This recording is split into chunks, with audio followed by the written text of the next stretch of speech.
আচ্ছা, সবাই খেয়াল করো। আমরা এই যে বিভিন্ন শ্রেণীর জৈব যৌগের কার্যকরীমূলক শনাক্তকরণ এই পার্ট পর্যন্ত শেষ করছিলাম। তো এটার মধ্যে হচ্ছে আমি এই যে আলাদা করে সবগুলা পড়াইছিলাম, যে প্রত্যেকটা কার্যকরীমূলক আলাদা করে পড়াই দিয়েছিলাম। তো তুমি ভিতরের লাইনগুলো দেখবো অবশ্যই, এখানে কি কি আছে। এই লেসাইন পরীক্ষা, লেসাইনের ইংলিশ বানানটা দেখো, দেখা বোঝা যায় না যে লেসাইন, অনেকে এটা উচ্চারণ করে লেসাইনে, তখন হচ্ছে পরীক্ষায় বুঝে না যে আসলে প্রশ্ন কোন জায়গা থেকে আসছে। তো যদি ইংলিশে আসে এই লেসাইনটা যে বানান থাকে, তো বুঝবা লেসাইন এটা, ঠিক আছে। তো যদি মনে রাখতে সমস্যা হয়, কীভাবে মনে রাখবা? ল্যাসাইন স্যালাইন, ল্যাসাইন স্যালাইন। স্যালাইন কী দিয়ে বানায়? লবণ দিয়ে বানায়। তো লবণ মানে সামুদ্রিক লবণ, হ্যালোজেন, খুবই ইজি তাই না? তাহলে এটা হচ্ছে ক্লোরিন, ব্রোমিন, আয়োডিন, এগুলোর উপস্থিতি শনাক্তকরণের জন্য, কোনো জৈব যৌগে হ্যালোজেন উপস্থিতি শনাক্তকরণের জন্য ল্যাসাইন। ওকে, ল্যাসাইন পরীক্ষায় কোন ধাতু ব্যবহার করা হয়? ল্যাসাইন পরীক্ষায় সোডিয়াম ধাতু ব্যবহার করা হয়। আমরা জানি, আমরা এর আগে ওই যে বিভিন্ন বিক্রিয়াময় দেখছি যে যে কোনো একটা হ্যালোজেন প্রতিস্থাপনের জন্য, যেহেতু হ্যালোজেন হচ্ছে গ্রুপ নাম্বার 17, তাহলে আমরা এটাকে প্রতিস্থাপনের জন্য কী করবো? গ্রুপ নাম্বার 1-এর কোনো একটা মৌল ব্যবহার করবো। কেন? কারণ গ্রুপ নাম্বার 17 হচ্ছে অধাতু। তাহলে অধাতুর সাথে বিক্রিয়া করবে কে? ধাতু। অধাতু প্লাস ধাতু কোন বিক্রিয়া করে কোন যৌগ তৈরি করে বলো? এছাড়া আমরা এভাবে বলতে পারি যে এই ইলেকট্রনগুলো আদান প্রদানের বিষয়, জারক বিজয়ের কথা বলতে পারি, ঠিক আছে। তো অলওয়েজ লাস্টের দিকে গ্রুপগুলোর সাথে ফার্স্টের দিকে গ্রুপগুলো কি বিক্রিয়া করবে, রাইট? আয়নিক যৌগ, ঠিক আছে। তাহলে অধাতু আর ধাতু মিলে আয়নিক যৌগ তৈরি করবে, ঠিক আছে। তো এই হচ্ছে আমাদের কথা, যে কেন সোডিয়াম ধাতু ব্যবহার করা হচ্ছে। আচ্ছা, ওকে। তো এখানে কিছু কথাবার্তা বলা আছে যে কোন অধ্যক্ষেপ বা কিভাবে তুমি বুঝবা যে কোনটা ছিল। যদি সাদা অধ্যক্ষেপ পড়ে, সিলভার ক্লোরাইড, ঠিক আছে, সেখান থেকে ক্লোরিন ছিল। যদি হালকা হলুদ হয় তাহলে কি ছিল? ব্রোমিন ছিল। তারপর যদি হলুদ অদক্ষেপ হয় তাহলে হচ্ছে আয়োডিন ছিল। তো এই জাস্ট এটা এটা খুব ইম্পর্টেন্ট না, জাস্ট দেখে রাখবে একবার। ইম্পর্টেন্ট কোনটা? ইম্পর্টেন্ট হচ্ছে যে এইটা অ্যালকোহলিক মূলক শনাক্তকরণের জন্য কি কি তোমার হচ্ছে পরীক্ষা আছে। এটা কিন্তু ওই যে আমরা আলাদা করে যে কার্যকরীমূলক শনাক্তকরণে দিচ্ছি এখানে আছে, তবে এখান থেকে কি রিভিশন দিবা। বিশেষ করে লাস্টের যেই পয়েন্ট দুইটা, এসিটাইল ক্লোরাইড পরীক্ষা, সেরিক অ্যামোনিয়াম পরীক্ষা, সোডিয়াম ধাতু সহ পরীক্ষা, এটা আমরা ম্যাক্সিমাম জানি। প্রশ্ন কি আসতে পারে এখান থেকে? নিচের কোনটি অ্যালকোহলিক মূলক শনাক্তকরণের পদ্ধতি নয়? ল্যাসাইন লাগাই দিল এই জায়গায়, তাহলে এটা পদ্ধতি নয়, বুঝতে পারছো? তো এটা লাগবে, এটা গুরুত্বপূর্ণ। আচ্ছা, এরপরে দেখো আমাদের নিম্নোক্ত পরীক্ষা দ্বারা জৈব যৌগে কার্যকরীমূলক কার্বক্সিলমূলক কার্যকরীমূলক কি শনাক্ত করা যাবে? কার্বক্সিল, কার্বক্সিল মানে কি? COOH, acid. তো আমরা জানি এসিড মানে কি, এসিড টেস্ট করে কি? লিটমাস পরীক্ষা দিয়া, লিটমাস কাগজ আসলে না, আমরা 9-10 দেখছি। তো এই পিএইচ টেস্ট করে। তো লিটমাস পরীক্ষা হচ্ছে এটার 1 নাম্বার আনসার। 2 নাম্বার, এটা খুব আসে 5% সোডিয়াম বাইকার্বনেট। যখনই দেখবা যে নামের মধ্যে এইচ আছে তখনই উচ্চারণ কী হবে? সোডিয়াম বাইকার্বনেট, পটাশিয়াম বাইকার্বনেট, এরকম। মানে এইচ আছে মানে কি? বাই, এটা ওকে। তাহলে সোডিয়াম বাইকার্বনেট পরীক্ষা 5% NaHCO3। অপশন দেখা থাকাবা এইচ আছে কি নাই, এইচ না থাকলে কিন্তু আনসার হবে না। ওকে, ফাইন। এইখানে দেখ 2.13 আমাদের আজকে পড়া মূলত এখান থেকে শুরু। এর আগে পর্যন্ত আমাদের যা কিছু আছে সব আমরা পড়ে ফেলছি। টলেম বিকারক, তারপর হচ্ছে সিলভার দর্পণ, এগুলো সব হচ্ছে আমাদের কিন্তু পড়া হয়েছে, তাই না? আচ্ছা, তো দেখো আয়ার স্পেকট্রোস্কোপিক শোষণ ব্যান্ড থেকে অ্যালকোহলিক ওএইচ, তারপর হচ্ছে কিটোন যেটা CO মূলক শনাক্তকরণ, তাই না? তো এখান থেকে কী কী পড়তে হবে? প্রথমত রেঞ্জগুলো লাগবে, কিছু মান আছে, যেমন এখানে দেখবা মিডল আয়ার। আমরা জানি আয়ার রশ্মি 3 ধরনের আছে, একটা হচ্ছে নেয়ার আয়ার, একটা হচ্ছে মিডল আয়ার, একটা হচ্ছে ফার আয়ার। নেয়ার আর ফার হচ্ছে আমরা চিকিৎসা ক্ষেত্রে ব্যবহার করি, আর মিডল আয়ার হচ্ছে জৈব যৌগের কার্যকরীমূলক শনাক্তকরণে ব্যবহার করি, তাই না? তো এই যে জৈব যৌগের কার্যকরীমূলক শনাক্তকরণ তো আমরা পড়তেছিলাম, তো এর মধ্যে কি যে আয়ার রশ্মিটা কাজে লাগে। মিডল আয়ারের রেঞ্জ কত? 2.5 থেকে 25 মাইক্রোমিটার, 10 দিয়ে গুণ দিয়ে দিবা, কাজ শেষ। এই এরিয়াতে কি জৈব যৌগ কার্যকরীমূলক শনাক্তকরণ করা হয়। যদি প্রশ্ন আসে কোন রশ্মি, আনসার ডিরেক্ট হচ্ছে অবলোহিত রশ্মি বা আয়ার রশ্মি। আয়ারের কোনটা?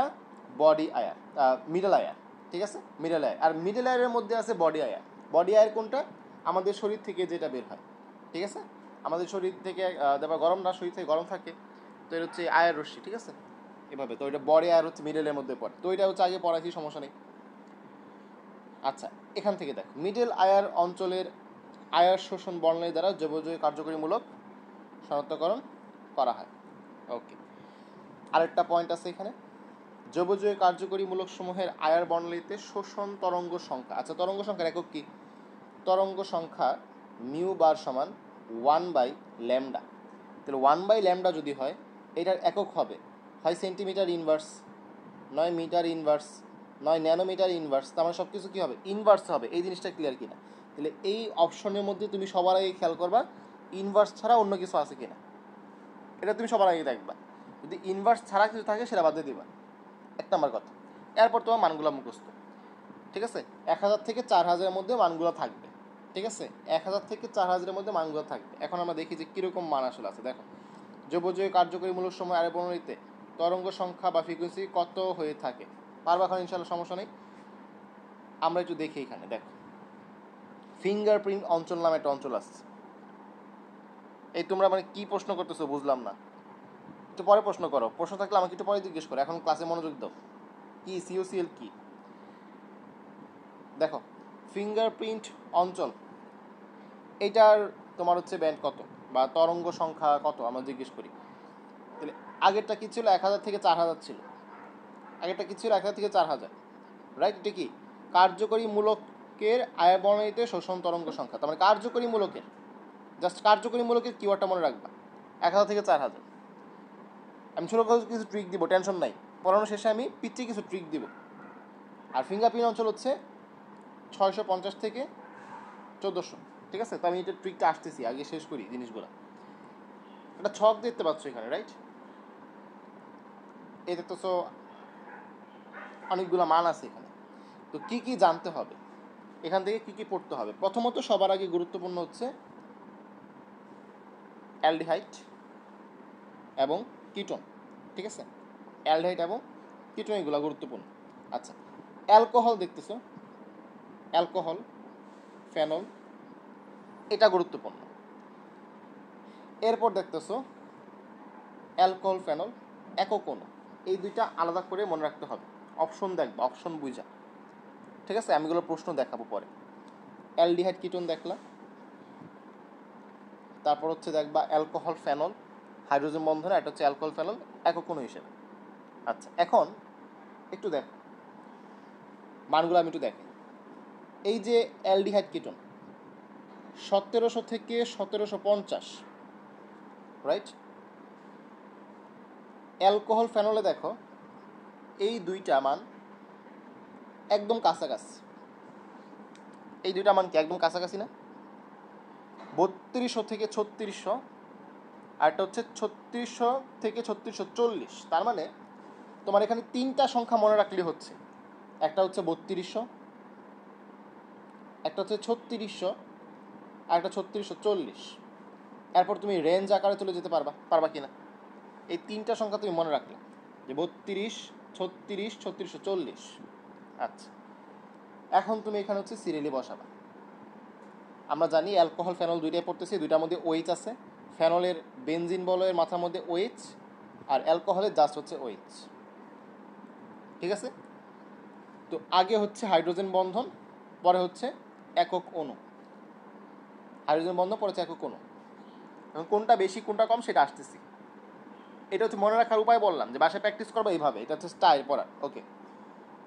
একদম ঠাডা মুখস্থ না করে এভাবে লিখে লিখে পড়বা। আচ্ছা, এখন এখানে আস। এই যে সিও, অ্যালডিহাইড কিটোন, এখানে কত? 1700 থেকে 1750। আবার দেখো এই যে অ্যানহাইড্রাইড, তোমাদের অ্যানহাইড্রাইডের সংকেত মনে আছে কি না? কো পড়াইছিলাম, সি ডাবল ও, এই যেরকম, তো সবাই একটু জানাও তো মনে আছে কিনা? তারপর হচ্ছে সিও, কো, অ্যানহাইড্রাইডের সংকেত পড়াইছিলাম। এই অ্যানহাইড্রাইডের মধ্যে দেখো সিও আছে কিনা? আছে, অ্যানহাইড্রাইডের সিও আছে। এখানে কয়টা সিও? একটা সিও না দুইটা সিও? এখানে সিও কয়টা? একটা না দুইটা? দুইটা সিও। তাহলে অ্যানহাইড্রাইডে যদি সিও যদি দুইটা হয়, তাহলে অ্যালডিহাইড কিটোনের সিও কয়টা? একটা। তাহলে বেশি হবে না কম হবে? জাস্ট এটা মানে বলো, বেশি হবে না কম হবে? বেশি হবে। নর্মাল সিওটা কম হবে, অ্যানহাইড্রাইডের সিও কি বেশি হবে, কারণ এখানে দুইটা সিও। বুঝতে পারছো কিনা? তাহলে 1800 লেভেলে, আর ওইটা হচ্ছে 1700 লেভেলে। তাই তুমি অপশন দেখে তাকাবা, দেখো বাকি কোনটার মধ্যে দেখো 1800, 1700 নাই, আছে? নাই, জাস্ট এটা হচ্ছে 1800 লেভেলে আছে, আর বাকি কোনোটার মধ্যে কিন্তু 1800 নাই, তাহলে এটা বেশি। আবার এটার মধ্যে জাস্ট 1700। আশা করি বুঝতে পারছি। আবার অ্যামাইড দেখো, অ্যামাইড অ্যামাইড আবার 1600 মানে আরও কম। তো এটা দরকার নাই, এটা আসে না। এই দুটা বেশি গুরুত্বপূর্ণ। কথা ক্লিয়ার? এই কথা বলতে পারছি। এখন দেখো আমি যে পড়াগুলো দেখাইছি না, এটা কিছু ব্যাখ্যা আছে। দেখো, কার্যকরীমূলক OH শনাক্তকরণ। জৈব যৌগে OH কার্যকরীমূলক থাকে অ্যালকোহল ও ফেনলে, ঠিক আছে, অ্যালকোহল ও ফেনলে থাকে। তো হাইড্রোজেন বন্ধনযুক্ত অবস্থায় OH গ্রুপটি 3200 থেকে 3600, এই যে হাইড্রোজেন বন্ধনযুক্ত অবস্থায়। আবার হাইড্রোজেন বন্ধনহীন অবস্থায় 3600 থেকে 3640, এই যে এইটা, এই দুইটা, উপরে দুইটা আর নিচের দুইটা, রাইট? ওকে। আবার দেখো সিও, অ্যালকোহলের বেলায় সিও প্রসারণের বন্ধন ক্ষেত্রে কত বলছে, 1100 থেকে 1200। এটা লেস ইম্পর্টেন্ট, বাস জেনে রাখলাম, এটা আসে না তেমন। তাহলে এটা ক্লিয়ার। তাহলে এই কয়টা মানেই হচ্ছে পরীক্ষায় বেশি দেয়। কার্যকরীমূলকে সিও শনাক্তকরণ, সিওর ক্ষেত্রে যদি হয় কার্বনিল বা অ্যালডিহাইড কিটোন 1700 লেভেলে, আর যদি আমাদের অ্যানহাইড্রেট লেভেলে তখন কি, তখন হচ্ছে 1800 লেভেলে, ঠিক আছে? এই কয়েকটা মান একটু ভালো মতো দেখবা, এরপর অনুশীলনী সলভ করে ফেলবা, ঠিক আছে? আমি চেষ্টা করছি একটু কিছু ট্রিক দেওয়ার জন্য, হেল্পফুল হবে ইনশাল্লাহ। আচ্ছা, তাহলে আমরা চলো নেক্সট গ্লিসারিন ও ফেনলে আসি। তো গ্লিসারিন ফেনল থেকে আমাদের কী কী পড়তে হবে? গ্লিসারিন থেকে সবচেয়ে গুরুত্বপূর্ণ কি জানো? গ্লিসারিন শনাক্তকরণে কোন পরীক্ষা? অ্যাক্রোলিন পরীক্ষা। তো আমি আসলে গ্লিসারিন একটা কন্টেন্ট নিয়ে আসছি, এটা বলে আশা করি তোমরা উপকৃত হবে এখান থেকে।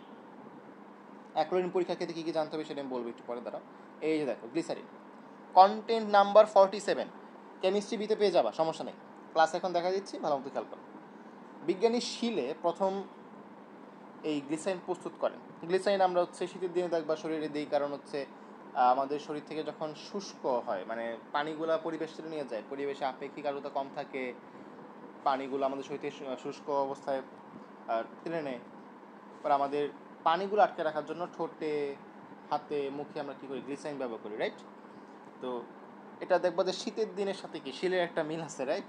শীতের দিনে আমরা হচ্ছে গ্লিসারিন ব্যবহার করি, শীতের দিন শিলে, শীতের দিন শিলে, ওকে ফাইন। অন্য নাম গ্লিসারলের সংকেত যদি দেখো, গ্লিসারিনের সংকেত কি? CH3CH2OH CHOH CH2OH, এ হচ্ছে আমাদের গ্লিসারিনের সংকেত, তাই না? তো এই গ্লিসারিনের মধ্যে এরকম যদি থাকতো CH3 CH2 CH3, তার নাম হইতো প্রোপেন, হইতো কি না? প্রোপেন হইতো। তো আমি কি করলাম, এই প্রোপেনের 3টা হাতের মধ্যে কি বসাই দিলাম, OH বসাই দিলাম। তাহলে 1 2 3 ট্রাই অল বলতে পারি। 1 2 3 ট্রাই অল, 3টা অল আছে কোথায়? প্রোপেনে, রাইট? এই জন্য তার নাম হচ্ছে 1 2 3 প্রোপেন ট্রাইঅল। এই নামটার এখন মুখস্থ করতে হবে না। আচ্ছা, আর গ্লিসারল তো বুঝলাম। কিছু ছড়ানো তথ্য আছে আমাদের লাইনগুলোতে, যেমন স্পেন্ট লাইয়ের মধ্যে 3 থেকে 5% গ্লিসারিন থাকে, শনাক্তকরণ তাপমাত্রা 35%। তো 3 থেকে 5 আর 35 মিল পাচ্ছ কিনা? স্পেন্ট লাইয়ে 3 থেকে 5, তুমি 3 আর 5 একসাথে বসা দাও, 35 হয়ে যায়, তাই না? তাহলে এইটা একটা টেকনিক। বিয়োজন তাপমাত্রা 290 ডিগ্রি সেলসিয়াস, এটা খুব আসে। আপেক্ষিক গুরুত্ব 1.26, এটাও গুরুত্বপূর্ণ, ঠিক আছে? আপেক্ষিক গুরুত্ব মানে হচ্ছে পানির তুলনায় সে কতটুকু ঘন। আমরা জানি গ্লিসারিন কিন্তু ঘন, আমরা পানির সাথে মিশাইয়া পরে সেটা ব্যবহার করি, বেশি ঘন, আঠা আঠা লাগে। আচ্ছা, শিল্প উৎপাদন পদ্ধতির মধ্যে আমরা 3টা পদ্ধতি পাবো। তেল ও চর্বি হতে আদ্যরিশন প্রক্রিয়ায়, চিনি হতে ফার্মেন্টেশন প্রক্রিয়ায়, প্রোপিন হতে সংশ্লেষণ প্রক্রিয়ায়। তো জাস্ট এই 3টা নাম দেখে রাখবা। কী কী বিক্রিয়া করে গ্লিসারিন? হাইড্রোজেন প্রতিস্থাপন, OH প্রতিস্থাপন। তাহলে HOH, জারণ, নিরোধন। এই নিরোধন হচ্ছে তার শনাক্তকারী যে পরীক্ষা। গ্লিসারিন যে কটা পরীক্ষা দেয় এর মধ্যে নিরোধনটা হচ্ছে তার জন্য কি, শনাক্তকারী পরীক্ষা। তো এই যে অ্যাক্রোলিন পরীক্ষা বা নিরোধনে বিকারক হিসেবে কী ব্যবহার করা হয়? এটা নিরোধক ব্যবহার করা হবে। যেহেতু নিরোধন বিক্রিয়ার নাম হচ্ছে নিরোধন, তাহলে ব্যবহার করা হবে কি, একটা নিরোধক।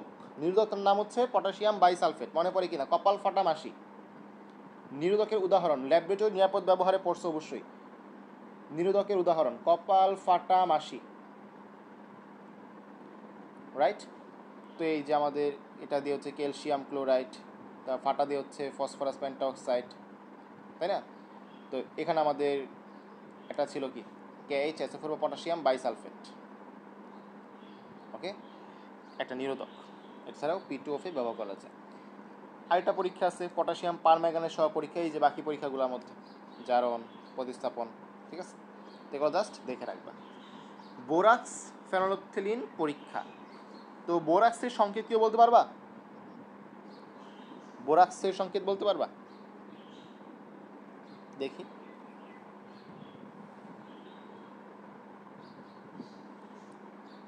বোরাক্সের সংকেত কিন্তু ইজি, এবং ওই যে আমি অনেকগুলো সংকেত পড়তে দিয়েছিলাম না, এর মধ্যে কিন্তু বোরাক্সটা ছিল। দেখি কার কার মনে আছে। না, হয় নাই, ইউসারটা হয়নি, বোরাক্সের সংকেত হয়নি। আচ্ছা, এভাবে পড়ছো কেন? এভাবে বলতেছো কেন সবাই? বুঝলাম না, বোরাক্সের সংকেত এভাবে পড়ছো কেন? আমি কি কন্টেন্টে লিখে দিই নাই? দিছিলাম তো, পড়তে তো দিয়েছি। ট্রাই করো আরও। এই যে গ্লিসাইন থেকে গেলো, দেখো পড়া শেষ। স্পেন্ট লাই ফিটকি সংকেত দেখবে এখান থেকে, ঠিক আছে? ফিটকি সংকেত অনেক বড় যদিও, তবে দেখে রাখবা। এই মোমবাতি শিল্পে মোমবাতির অধিক গলন রোধের জন্য কোন অ্যাসিড মিশানো হয় মোমের সাথে? এই প্রশ্নটা খুবই কমন। স্টিয়ারিক অ্যাসিড মিশানো হয়, এবং স্টিয়ারিক অ্যাসিডের সংকেত কিন্তু আমরা আগে পড়ে আসছি, পড়ছি না? কার্বোক্সিলিক অ্যাসিড পড়ানোর সময় একদম হাতে ধরে ধরে পড়াই দিয়েছিলাম, কিন্তু স্টিয়ারিক অ্যাসিডের সংকেত মনে রাখবা। 1735 কিন্তু মনে রাখবা বলে দিয়েছিলাম। শনাক্তকারী বিক্রিয়া থেকে অ্যাক্লোরিন টেস্ট নিরোধক হিসেবে কী ব্যবহার করা হয়? এই তোমরা কি বোরাক্সের সংকেত বলতেই পারলাম না শেষ পর্যন্ত? তোমরা যেগুলো কমেন্ট করছো অপশন এগুলো থাকবে না। এই যে এখন ঠিক আছে, Na2B4O7, তাই না? আচ্ছা, তো তোমরা যেভাবে কমেন্ট করছো আগে, ওইটা তো অপশনই থাকবে না, তো অপশন দেখে চিন্তা হবে না তোমার? পড়তে হবে তো, সংকেতগুলো পড়তে হবে। কন্টেন্ট যেগুলো, সংকেতের উপর তো আলাদা ক্লাস নেওয়া সম্ভব না। কথা কি বুঝতে পারছো? মানে এটা তো কোনো নির্দিষ্ট চ্যাপ্টারের মধ্যে পড়ে না, যার কারণে সংকেতের মধ্যে আলাদা কোনো ক্লাস নেওয়া হয় না। সব সংকেত একসাথে এরকম কোনো ক্লাস কিন্তু কোনো ব্যাচে নেওয়া হয় না। তো এগুলো কী করতে হবে? ওই যে টপিকগুলো থেকে পড়তে হবে, কন্টেন্টগুলো থেকে পড়তে হবে। হ্যাঁ, কন্টেন্টের উপর ক্লাস দিব আমি কিছু, তখন হয়তো কভার হবে, কিন্তু তোমাকে পড়তে হবে না, এগুলো দিয়ে রাখছি তো। ঠিক আছে, কথা বুঝতে পারছো কি না? ওকে। ফেনল, ফেনল তো তোমার সবাই চিনো, বেঞ্জিনে মাথার মধ্যে ওয়েস্ট লাগাই দিলেই ফেনল। তুমি একটু কমেন্ট করো যে ফেনল অম্লধর্মী নাকি নিরপেক্ষ নাকি ক্ষারধর্মী? ফেনল কেমন? অম্লধর্মী, নিরপেক্ষ নাকি ক্ষারধর্মী? অ্যাসিডিক, তার মানে মৃদু অম্লধর্মী। একদম তীব্র অ্যাসিড যে বিষয়টা এরকম না, সে হচ্ছে মৃদু অম্লধর্মী। আর অ্যালকোহল কেমন বলো তো? অ্যালকোহল কেমন, অম্লধর্মী নাকি নিরপেক্ষ? অ্যালকোহলগুলা নিউট্রাল। তাহলে আমি যদি বলি কোনো একটা ক্ষারের সাথে কে বিক্রিয়া দিবে, একটা ক্ষার দিলাম, যে কোনো একটা ক্ষার, সোডিয়াম হাইড্রোক্সাইড দিলাম, মনে করো 5% সোডিয়াম হাইড্রোক্সাইডে কে বিক্রিয়া দিবে? কোনো একটা অ্যালকোহল নাকি কোনো একটা ফেনল? ফেনল বিক্রিয়া দিবে। ওকে ফাইন, তাহলে এই টাইপের প্রশ্ন যদি আসে, নিচের কোনটি সোডিয়াম হাইড্রোক্সাইডের সাথে বা পটাশিয়াম হাইড্রোক্সাইডের সাথে বিক্রিয়া করে না, ঠিক আছে, তখন কি হবে? উত্তর হবে অপশনে অ্যালকোহল কোনটা আছে সেটা দেখবা। আচ্ছা, তারপর হচ্ছে তোমার যদি প্রশ্ন করে যে ফেনল কোনটির সাথে বিক্রিয়া করে না, তখন একটু খেয়াল রাখবা যে সোডিয়াম যে বাইকার্বনেট আছে, ফেনল সোডিয়াম হাইড্রোক্সাইডের সাথে বিক্রিয়া করে, বাট সোডিয়াম বাইকার্বনেটের সাথে বিক্রিয়া করে না। সোডিয়াম বাইকার্বনেটের সাথে বিক্রিয়া করে না, সোডিয়াম হাইড্রোক্সাইডের সাথে বিক্রিয়া করে। বুঝতে পারছো কেন করে না? এটা আসতেছি একটু পরে, ঠিক আছে, আসতেছি। এটা শনাক্তকরণ পরীক্ষা, ফেনলের শনাক্তকরণ এটা। আচ্ছা, ফেনলের ব্যবহার এখান থেকে হচ্ছে আমরা পার্টগুলো দেখো। 40%-এর উপরে জলীয় দ্রবণ ডিসইনফেক্টেন্ট হিসেবে, 2% জলীয় দ্রবণ অ্যান্টিসেপ্টিক হিসেবে। তো এটা আসলে এক এক বই এক এক তথ্য দেওয়া, আমি তোমাকে দেখাচ্ছি। এখানে কিছু তোমার আপডেট আছে যে 1% জলীয় দ্রবণ হচ্ছে ডিসইনফেক্টেন্ট হিসেবে, 0.2% হচ্ছে অ্যান্টিসেপ্টিক হিসেবে। তো তোমরা হচ্ছে এইটাই ফলো করো, এই হাজার স্যারের বইটা আপাতত ফলো করো, ওইখানে আপডেট করে নিও কন্টেন্টটা। তবে অপশনটা আর কি যদি আসে 40 থাকলে লাগাই দিও, যদি এইগুলো না থাকে অপশনে। আচ্ছা, তো এইখানে দেখো আমরা আরও কিছু পড়া আছে। ব্যাকেলাইট প্লাস্টিক উৎপাদনে ফেনলের ব্যবহার, স্যালিসাইলিক অ্যাসিড ও অ্যাসপিরিন প্রস্তুতি ফেনলের ব্যবহার আছে। তো ব্যাকেলাইট প্লাস্টিক হচ্ছে, তোমরা প্লাস্টিকের চুড়ি দেখছো কিনা? প্লাস্টিকের রং বেরঙের চুড়ি, ওই চুড়িগুলো হচ্ছে ব্যাকেলাইট প্লাস্টিকের ছবি দেওয়া আছে, দেখবা কন্টেন্টের মধ্যে। পিক্রিক অ্যাসিড, বার্নল মলম, হাত পুড়ে গেলে হচ্ছে বা কোনো জায়গা পুড়ে গেলে হচ্ছে বার্নল ক্রিম তৈরি করা হয় না, বার্নল ক্রিম সেটা হচ্ছে এই ফেনল থেকে। অ্যান্টিসেপ্টিক ডেটল, ডেটলের নাম কে না শুনছে? ঘর বাড়ি পরিষ্কার করার ক্ষেত্রে। তো অনেকে মনে প্রশ্ন আসতে পারে, ভাইয়া এই অ্যান্টিসেপটিক কি আবার ডিসইনফেক্টেন্ট মানে কি? দুটোর মধ্যে বেসিক একটা পার্থক্য আছে অ্যান্টিসেপটিক আর ডিসইনফেক্টেন্টে। তোমরা বলতে পারবা যে কোনটা পরিবেশের উপর কাজ করে, পরিবেশ থেকে জীবাণু নষ্ট করে, আর কোনটা একদম হিউম্যান বডিতে বা লিভিং বডিতে কাজ করে? নাইলনের কাঁচামাল এটাও লাগবে, ঠিক আছে? বলো কোনটা লিভিং বডি আর কোনটা হচ্ছে পরিবেশ?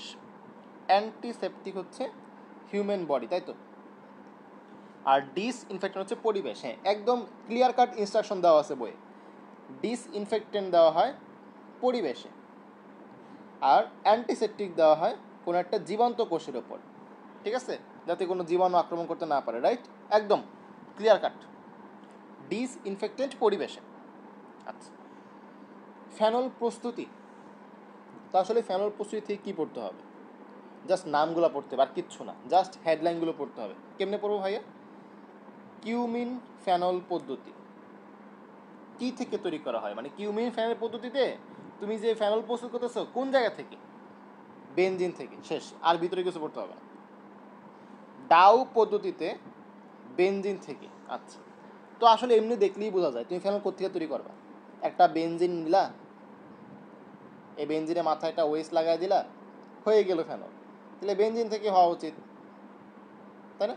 এই ডাউ পদ্ধতিটা গুরুত্বপূর্ণ। তোমাকে বলতে পারবা যে ডাউন পদ্ধতিতে কি তৈরি হয়? এটা ডাউ, সাথে যেটা এন লাগাই দিই, ডাউন। ডাউন পদ্ধতিতে কোনটা সংশ্লেষ করা হয়? কে বলতে পারবা? দেখি কারো আইডিয়া আছে কিনা। কোনোটা ধাতু, ঠিক আছে, হিন্ট দিয়ে দিলাম। ডাউন পদ্ধতিতে সোডিয়াম ধাতু, ইউষা বলছে সোডিয়াম ধাতু, তাই না? সোডিয়াম ধাতু কি করা হয়? সংশ্লেষ করা হয়। আর ডাউ পদ্ধতিতে হচ্ছে বেনজিন। তাহলে আমি এটা লিখে দিই এখানে, সুন্দর করে বইয়ে উঠে রাখবা বাচ্চারা। ডাউ হচ্ছে ফেনল, আর ডাউন হচ্ছে কি? সোডিয়াম ধাতু। ওকে, এটা গুরুত্বপূর্ণ জিনিস, অনেকে প্যাস লাগাই দেয়। অ্যাক্টোরিন পরীক্ষা দ্বারা কোনটি শনাক্ত করা হয়? গ্লিসারিন, আমরা অলরেডি দেখছি। আর আমাদের 3 নাম্বার হচ্ছে আলকাট্রার মধ্যম তেল হতে ফেনল নিষ্কাশন। মনে আছে কিনা মধ্যম তেলে কি কি ছিল? কেউ বলতে পারবা মধ্যম তেলে কি কি ছিল? ট্রাই করো তো।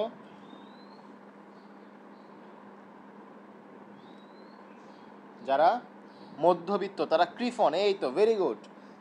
ক্রিসল ফেনল। যারা মধ্যবিত্ত তারা হচ্ছে ক্রিফন, মানে কৃপন, কৃপন ক্রিফন, তাই না? তেল হচ্ছে আমাদের কি, এই যে দেখো লেখা আছে এখানে, ক্রিসল আর হচ্ছে ন্যাপথালিন। ক্রিসল হচ্ছে ন্যাপথালিন। ওকে, এটা হচ্ছে আমাদের ফেনলটা আছে। ওকে, নেক্সট দেখো ফেনলের শনাক্তকারী বিক্রিয়া। ফেনলের শনাক্তকারী বিক্রিয়া। তো ফেনল হচ্ছে দুর্বল অ্যাসিড, মাত্র বললাম মৃদু অ্যাসিড। মৃদু অ্যাসিডের ক্ষেত্রে যেহেতু অ্যাসিড তো লিটমাস পেপার অবশ্যই রং দিবে, তো এই ক্ষেত্রে এই জিনিসটা রাখবা মাথায় যে অনীলা, এই জিনিসটা অবশ্যই মাথায় রাখবা। এটা থেকে পরীক্ষায় প্রশ্ন আসে। অম্ল নীলকে লিটমাস পেপারে, অম্ল নীলকে কি করে? লাল করে। অম্ল নীলকে লাল করে, অনীলা, ঠিক আছে? লিটমাস পেপার তেলে কি কালার? লাল কালার, অম্লীয় মাধ্যমে, আর ক্ষারীয় মাধ্যমে নীল কালার। বুঝতে পারছো? আচ্ছা, এই যে লিবারম্যান পরীক্ষা, ঠিক আছে, লিবারম্যান পরীক্ষা, এইটা তো আমাদের ধর নামীয় বিক্রিয়া, রাইট? তাহলে এটা নামীয় বিক্রিয়া আন্ডারে পড়ে ফেলবা, মানে আলাদা করে ফেনলের মধ্যে লিবারম্যান পরীক্ষা আমি আলাদা করে পড়ার দরকার নেই। তারপর আরও কিছু নাম আছে, তোমার হচ্ছে কোপ বিক্রিয়া, রাইমার টাইমেন বিক্রিয়া, যুগলায়ন বা কাপলিং বিক্রিয়া। তো এই জিনিসগুলো একটু তোমার একসাথে কোন জায়গা থেকে পড়বা বলো? নামীয় বিক্রিয়া থেকে পড়বা, ঠিক আছে? এখানে কভার হয়ে যাবে। এখানে তুমি ছড়াছিড়া পড়া থেকে এখান থেকে পড়া ভালো। কী কী পড়বা একটা বিক্রিয়ার ক্ষেত্রে, নামীয় বিক্রিয়ার ক্ষেত্রে? বিক্রিয়াটার নাম কি, কি তৈরি হচ্ছে, এবং এখানে আসলে বিক্রিয়ক কারা, কি তৈরি হচ্ছে, বিক্রিয়ক কারা, এবং নাম কি, ঠিক আছে? এবং তোমরা জানো যে উইলিয়ামসন ইথার সংশ্লেষণ পরীক্ষার মধ্যে কি তোমার হচ্ছে ফেনলের ভূমিকা আছে, এটা তোমরা দেখে নিবা বই থেকে, সমস্যা নেই। কেউ আমাকে বলতে পারবা যে ফেনলের সাথে কি মিশাইলে ব্যাকেলাইট নামক প্লাস্টিক তৈরি হয়? বলো। খুবই কমন প্রশ্ন, পরীক্ষায় মাঝে মাঝে দেয় স্যার। ফরমালিন মানে মিথানেল, তাই না? ফরমালিন মানে কি? ফরমালিন বললে কিন্তু আসলে ভুল হবে, কারণ ফরমালিন মানে হচ্ছে কি, H CHO এর 40% জলীয় দ্রবণ। তো এটা আসলে ভুল হবে, মানে তথ্যগত ভুল। আমরা শুধু HCHO বলবো, মিথানেল বলবো, তাই না? ফেনল প্লাস মিথানেল যদি আমরা যোগ করি তাহলে উত্তর বলে কি হবে? Bakelite plastic. এটা আমরা আসবো, সামনে পলিমারকরণ আছে না, এটা হচ্ছে পলিমার। আচ্ছা দেখো এখানে লাইন আছে, ফেনল ও অ্যালকোহল উভয় শ্রেণীর কার্যকরী মূলকে ওইস থাকা সত্ত্বেও ফেনল অম্লধর্মী হলেও অ্যালকোহল কি নিরপেক্ষ। তাহলে আমরা বুঝতে পারতেছি কে কার সাথে বিক্রিয়া দিবে। এই লাইনটা দেখো, অম্লধর্মী ফেনল নীল লিটমাস দ্রবণকে লাল করে সোডিয়াম হাইড্রোক্সাইডের সাথে বিক্রিয়া করে, তাই না? কারণ এটা হচ্ছে ক্ষার। কিন্তু ফেনল সোডিয়াম বাইকার্বনেটের সাথে বিক্রিয়া করে না। কার্বক্সিলিক অ্যাসিড ও সোডিয়াম বাইকার্বনেটের বিক্রিয়ায় কার্বন ডাইঅক্সাইড গ্যাস তৈরি হয়। তাহলে আমার যদি প্রশ্ন করে যে একটা ফেনল আর একটা কার্বক্সিলিক অ্যাসিডের মধ্যে আমি পার্থক্য করব কোনটার মাধ্যমে, উত্তর হবে সোডিয়াম বাইকার্বনেটের মাধ্যমে। এবং এটা অলরেডি আমরা দেখছি যে কার্বক্সিলিক অ্যাসিড শনাক্তকরণে 5% সোডিয়াম বাইকার্বনেট ব্যবহার করা হয়, এবং এখান থেকে যে বুদবুদটা তৈরি হয় কার্বন ডাইঅক্সাইডের বুদবুদ, সেটা হচ্ছে আমরা দেখে বুঝতে পারি সেখানে অ্যাসিড ছিল। তাহলে যদি প্রশ্ন করে যে দুইটার মধ্যে পার্থক্য করব কিভাবে, অ্যালকোহল আর ফেনলের মধ্যে পার্থক্য করব কিভাবে, সোডিয়াম হাইড্রোক্সাইডের সাথে।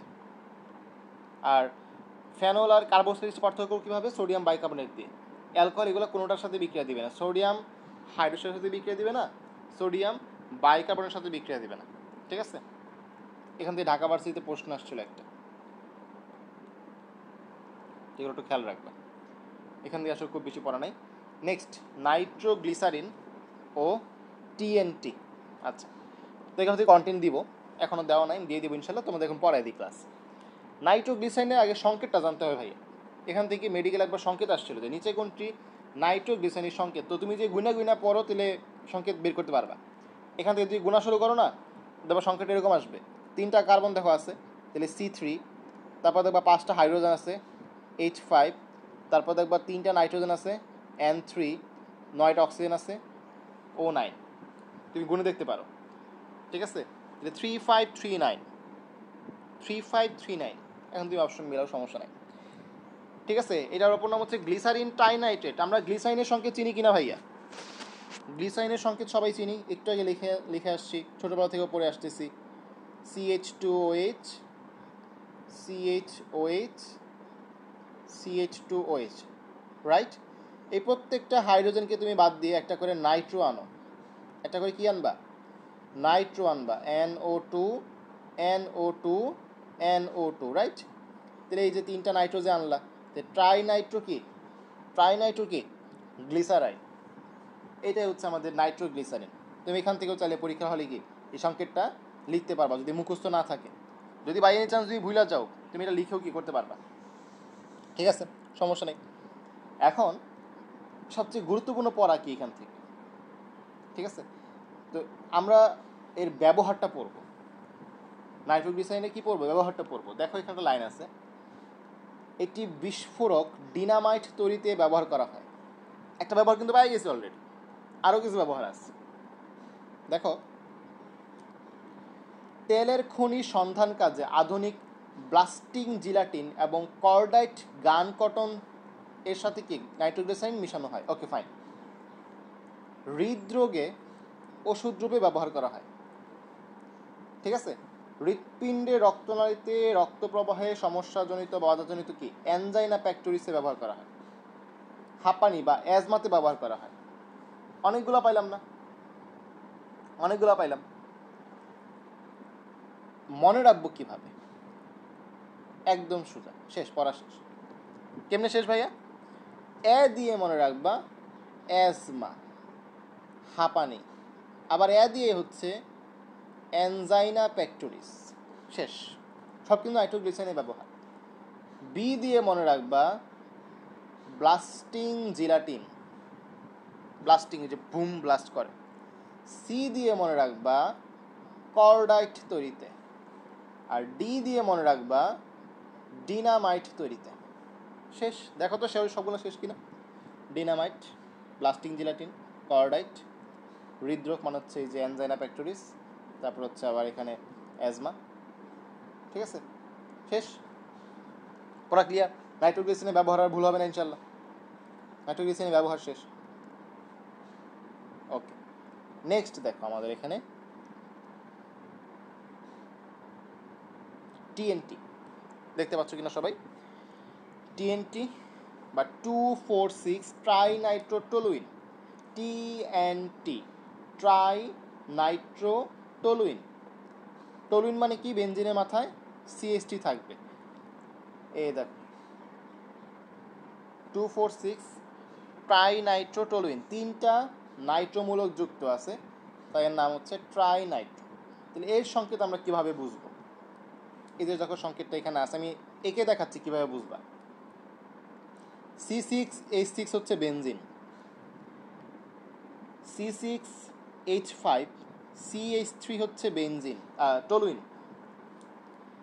এখান থেকে 3টা হাইড্রোজেন আরও রিপ্লেস হবে, রিপ্লেস হয়ে এখানে 3টা নাইট্রেট যোগ হবে। এই হচ্ছে আমাদের NO2। এটা হচ্ছে আমাদের কি বলো? টিএনটি। ইজি, পরীক্ষা যদি সংকেত জিজ্ঞেস করে এখান থেকে বের করতে পারবা। তো সব কিছু কিন্তু মুখস্থ করতে হচ্ছে না। ওকে, টিএনটি ব্যবহারটা কি? টিএনটি সব কাজই তোমার হচ্ছে বিস্ফোরক কাজ। টিএনটি জানো যে লাল কালার থাকে, ছোটো ছোটো পিচি পিচি, এবার বিস্ফোরক কাজ। টিএনটি গণনা করা লাগবে 80 ডিগ্রি সেলসিয়াস। ওকে, এবং বিস্ফোরণ ক্ষমতা কিন্তু অনেক। এটা ব্যবহারে যদি আমরা যাই, এটাও কিছু মজা মজা ব্যবহার আছে। দেখো, শক্তিশালী বিস্ফোরক রূপে টিএনটি ব্যবহৃত হয় হাত বোমা, হ্যান্ড গ্রেনেড, সেনাবাহিনী ব্যবহৃত বম শেল, যুদ্ধ জাহাজ ধ্বংসকারক টর্পেডো ইত্যাদি প্রস্তুত করতে। এছাড়াও অ্যামোনিয়াম নাইট্রেট ও টিএনটি মিশ্রণে তৈরি করা হয় অ্যামাটল নামক বিস্ফোরক, যা পুরাতন বিল্ডিং ও পাহাড় সমতল করা হয়। তো আমাদের প্যাঁচটা লাগবে কোন জায়গায়?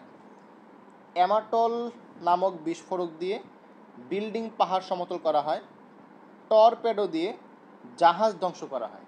এটা আমাদের প্যাচ লাগবে যে কোনটা অ্যামাটল, কোনটা হচ্ছে টর্পেডো। তো জাহাজ, আমাদের একটা বিখ্যাত জাহাজের নাম আমরা জানি, টাইটানিক। টাইটানিকের নাম আমরা সবাই জানি। তো টাইটানিক থেকে এখানে কি? টর্পেডো। টাইটানিক থেকে এখানে কি? টর্পেডো। তাহলে হচ্ছে তোমার জাহাজের ক্ষেত্রে। ঠিক আছে? তো এখানে আমরা টর্পেডো আর অ্যামাটলের পার্থক্যটা তখন বলতেছিলাম, আশা করি ক্লিয়ার, সমস্যা হবে না। এছাড়াও দেখো যে গ্রেনেড ট্রেটের যে পড়াগুলো, সেনাবাহিনী ব্যবহৃত বোম আর হচ্ছে টিএনটি ব্যবহৃত হয় হ্যান্ড গ্রেনেডের ক্ষেত্রে, বোমের ব্যাপার সাথে এর সমস্যা নেই।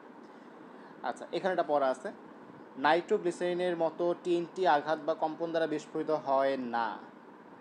তার মানে নাইট্রোগ্লিসারিন কি আঘাত বা কম্পন দ্বারা বিস্ফোরিত হয়, টিএনটি কি হয় না। এটার মধ্যে ডেটোনেটর সংযোগে স্ফুলিঙ্গ ঘটাতে হয়, আগুন জ্বালাতে হয়, তখন কি সেটা বিস্ফোরিত হয়। ঠিক আছে?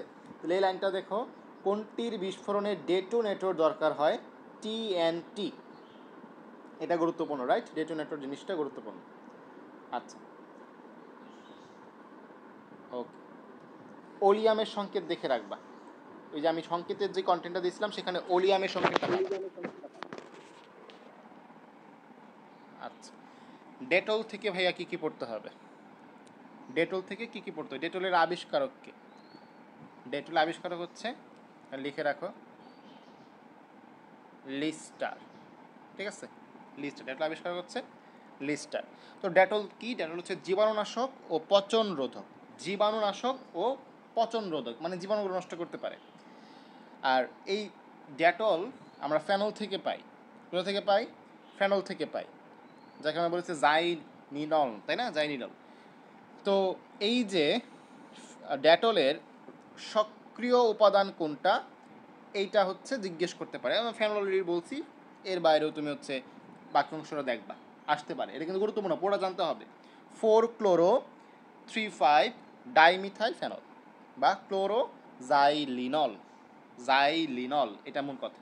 আচ্ছা, একটু আসো এখানে, দেখতে পাচ্ছ কি এখানে ক্লোরোজাইলিনল, আইসোপ্রোপাইল অ্যালকোহল, আলফা টার্পিনিয়ল বা পাইন অয়েল, আর একটা হচ্ছে সাবানের পানি।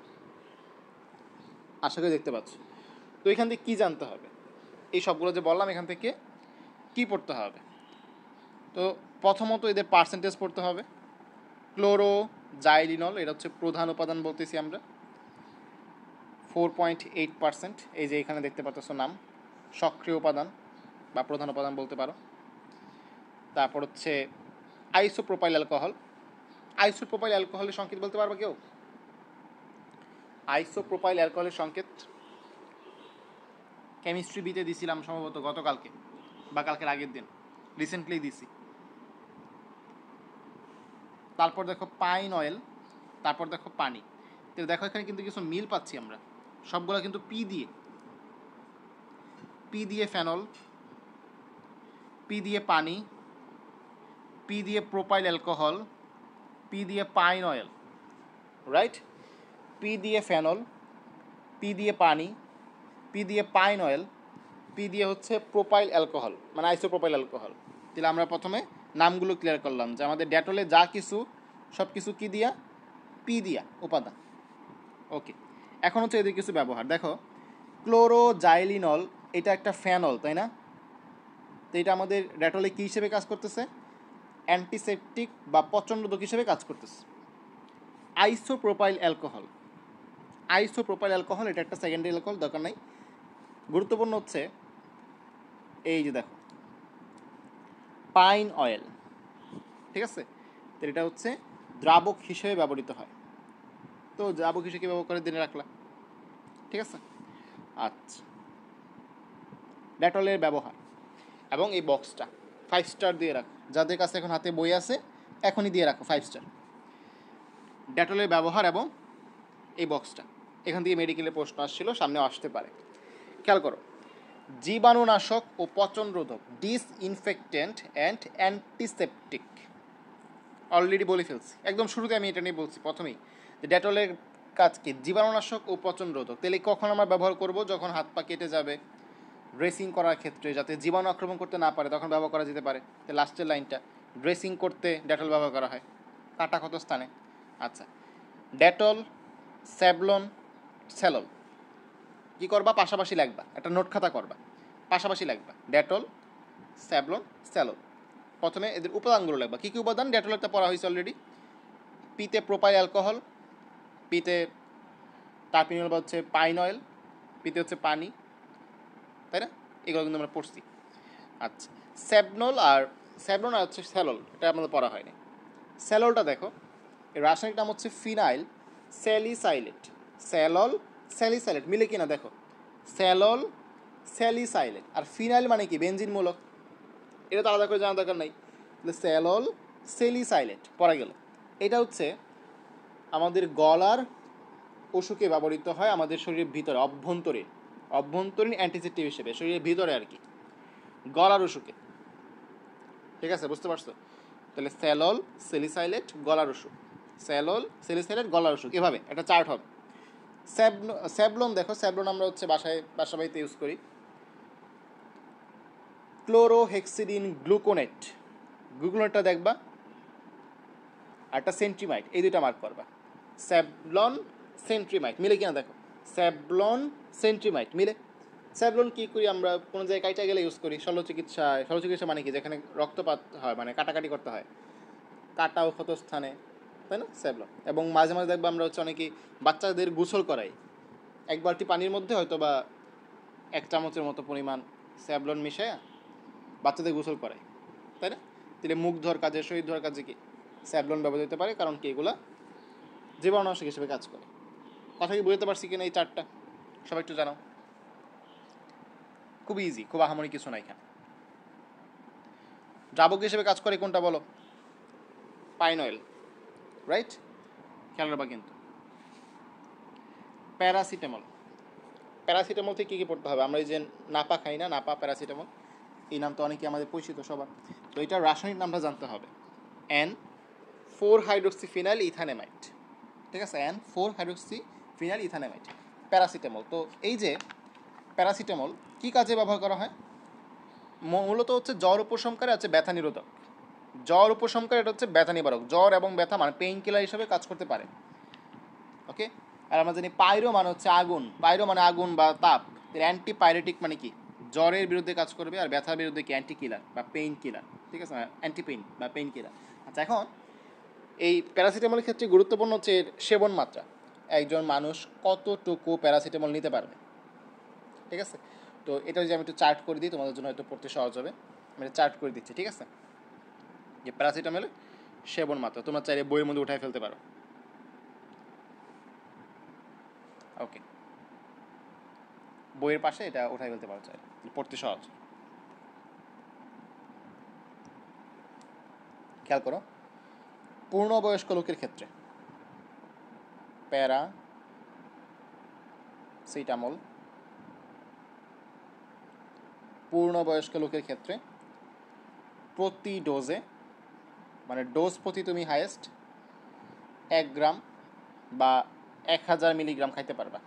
তার মানে 2টা 500 মিলিগ্রামের ট্যাবলেট, ঠিক আছে? পূর্ণবয়স্ক প্রতি ডোজে 1 গ্রাম বা 1000 মিলিগ্রাম, মানে একসাথে কি 2টা 500 মিলিগ্রাম ট্যাবলেট খাইতে পারবা। এটা হচ্ছে প্রতি ডোজে।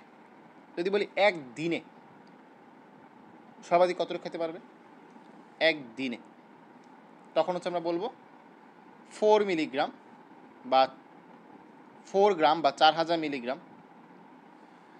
বা কয়টা হতে পারে 500 করে 8টা ট্যাবলেট, তাই না? এটা হচ্ছে পূর্ণবয়স্ক ব্যক্তির ক্ষেত্রে। প্রাপ্তবয়স্ক ব্যক্তির ক্ষেত্রে যদি এমন হয় কোনো ব্যক্তি অ্যালকোহল সেবন করে, তাহলে অলরেডি তার কিডনি 12টা বেজে গেছে, তাই না? আর আমরা চাইনা থেকে প্যারাসিটামল খেয়ে কিডনি আরও 12টা বাজা, এগুলো খাইলে বেশি খাইলে কিডনির সমস্যা হয়। তো অ্যালকোহল সেবনে যদি অভ্যস্ত থাকে কোনো ব্যক্তি, সেক্ষেত্রে সে দিনে সর্বোচ্চ 2 গ্রাম নিতে পারবে। 2 গ্রাম মানে কি 2000 মিলিগ্রাম, তার মানে সে 4টা ট্যাবলেট খেতে পারবে দিনে। আর এটা কীভাবে, এটা হচ্ছে তোমার 6 ঘন্টা পর পর, ঠিক আছে? 6 ঘন্টা পর পর 6 ঘন্টা পর পর 2টা করে খাইতে পারবে। তাহলে মোট দিনে কি 24 ঘন্টা। তো 6 ঘন্টা পর পর যদি হয় 2টা, তো 24 ঘন্টায় কয়টা? 4টা করে, 4 দুগুণে 8। কথা বলতে পারছি? প্রতি ডোজে যদি হয় সর্বোচ্চ 2টা, তো 4 ডোজে কয়টা? 8টা, 5টা 40, 4 গ্রাম। বুঝতে পারলাম কি না এই হিসাবটা?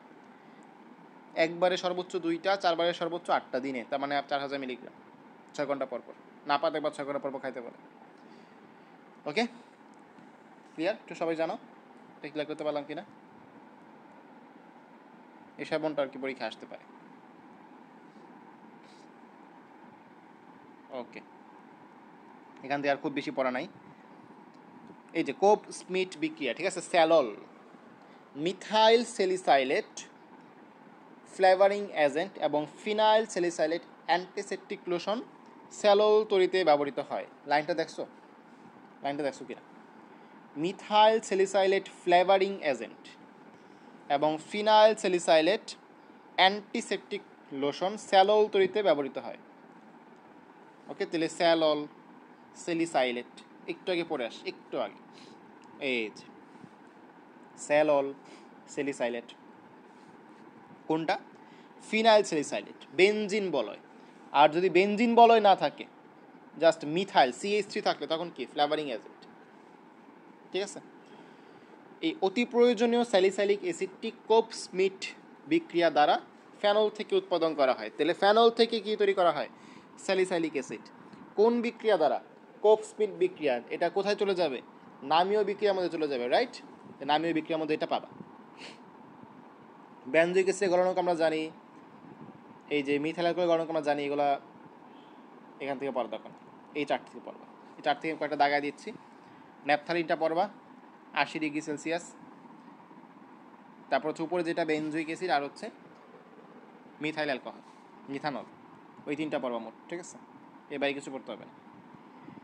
এখান থেকে আমাদের নতুন পড়া শুরু হচ্ছে কয়েকটি তরল জৈব যৌগের শ্রেণাঙ্ক। তো এখান থেকে সবগুলো লাগবে না। বেনজিন পড়বা, এটা পড়বা যেটা সেম। ইথাইল অ্যালকোহল তো জানোই, ethanol 78 degree Celsius, 78.1 degree Celsius আছে একটা, 78.3 ডিগ্রি সেলসিয়াস আছে একটা। তো তোমরা বলো বিশুদ্ধ ইথানলের কোনটা? এবং আমরা জানি 95.6% ইথানল প্লাস 4.4% পানি মিলে কী তৈরি হয় বলো? আমি সংযুক্তি বলে দিলাম, তোমরা নাম বলো। বিশুদ্ধর হচ্ছে 8.3। আচ্ছা, 8.1 কোনটা? বলো 95.6% ইথানল প্লাস 4.4% পানি। দেখ সহজ নাম তো, বলতে পারতেছে না। কি স্পিরিট একটা, তাই না? কি স্পিরিট এটা বলো।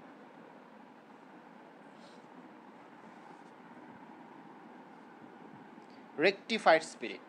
Okay fine. আচ্ছা দেখো, পলিমারের শ্রেণীবিভাগ। এই পলিমারের শ্রেণীবিভাগের মধ্যে শুরুতে দেখো প্রাকৃতিক পলিমার, কৃত্রিম পলিমার, অর্ধ কৃত্রিম পলিমার, দেখতে পাচ্ছ কিনা? উৎস অনুসারে, ঠিক আছে? প্রাকৃতিক পলিমার, কৃত্রিম পলিমার, অর্ধ কৃত্রিম পলিমার। তো আসতে পারে না প্রশ্ন, নিচে কোনটি প্রাকৃতিক পলিমার নয়? তো প্রাকৃতিক তুমি দেখলেই বুঝবা, প্রকৃতিতে পাওয়া যায় সরাসরি, উদ্ভিদ এখান থেকে পাওয়া যায়, সেলুলোজ, স্টার্চ, গ্লাইকোজেন, তাই না? নিউক্লিক অ্যাসিড, ডিএনএ, আরএনএ, প্রাকৃতিক রাবার, এগুলো সব কিন্তু কি প্রাকৃতিক। কৃত্রিম মানে কি, যেগুলো ল্যাবে তৈরি করা হয় শিল্পক্ষেত্রে, নাইলন, টেরির, নাম শুনলেই বোঝা যাচ্ছে। আর অর্ধ কৃত্রিম দেখবা, অর্ধেক হচ্ছে প্রাকৃতিক, অর্ধেক হচ্ছে কৃত্রিম, অর্ধেক সেম থাকবে। দেখো, সেলুলোজ প্রাকৃতিক, এসিটেট কৃত্রিম, সেলুলোজ প্রাকৃতিক, নাইট্রেট কৃত্রিম, বিষয় হচ্ছে এরকম। রাবার হচ্ছে প্রাকৃতিক, হ্যালোজেনেটেড কি কৃত্রিম। তো এইভাবে মনে রাখতে পারবা। আরেকটা হচ্ছে তোমার কার্যকরীমূলকের ভিত্তিতে সংযোজন বা দ্রুত পলিমার, আর হচ্ছে ঘনীভবন বা কনডেনসেশন পলিমার। তো এটার পার্থক্যটা কি আমি একটু কথাবার্তা বলবো, সমস্যা নেই। এই যে এখানে কথাবার্তা আছে, এটা উদাহরণটা লাগবে, উদাহরণটা এখান থেকে পড়বা। তো দেখো তো কোনটা পড়া বেশি সহজ, দেখো এই যে সংযোজন বা দ্রুত, যেটা নামগুলো দেখো, polyethylene, polypropylene, polyvinyl chloride, polystyrene, benzene. আর এখানে আসো, ঘনীভবন দেখো, পলিএস্টার বা ডেক্রন, পলিঅ্যামাইড বা নাইলন। কোনটা সহজ লাগলো? কম কোনটার মধ্যে? নিচে কম, তাহলে এটা পড়া সহজ লাগতে পারে অনেকের কাছে, রাইট? তাহলে এটা পড়বা। আমি এটা পড়তাম যে পলিএস্টার বা ডেক্রন, পলিঅ্যামাইড বা নাইলন, এগুলো হচ্ছে ঘনীভবন। তাহলে বাকি সবগুলো আমি লাগাই দিতাম হচ্ছে সংযোজন বা দ্রুত পলিমার, তাহলে এক্সট্রা করে পড়তে হতো না। আমরা এখানে আসি যে আসলে কেন এদেরকে সংযোজন বা দ্রুত বলতেছে, কেন এদের ঘনীভবন বলতেছে, খেয়াল করো। কার্বন কার্বন দ্বিবন্ধন বা ত্রিবন্ধনযুক্ত অসম্পৃক্ত জৈব যৌগের অসংখ্য অণু পরস্পর যুক্ত হয়ে বৃহৎ অণু তৈরি করলে তাকে আমরা বলি সংযোজন পলিমার। দুই বা দুইয়ের অধিক কার্যকরী মূলক যুক্ত ভিন্ন মনোমার অণু, খেয়াল করো কথাটা, ভিন্ন মানে ঘনীভবন পলিমারে ভিন্ন ভিন্ন জিনিস থাকবে, এর সাথে বি থাকবে, বির সাথে সি থাকবে, কিন্তু সংযোজন বা দ্রুত সবগুলা কি সেম থাকবে, এর থাকলে এর সাথে এই থাকবে, এর সাথে এই থাকবে, নতুন অন্য কেউ আসবে না। তাহলে এখানে হচ্ছে ভিন্ন ভিন্ন কার্যকরীমূলক যুক্ত বিভিন্ন জিনিস, আর এখানে সব হচ্ছে সেম। তো যেহেতু এগুলো সেম, আমি যদি বলি এখানে 100টা এ আছে, তাহলে এর সরল গুণিতক হবে না তার যে ভর, কথাই বুঝতে পারছো কিনা?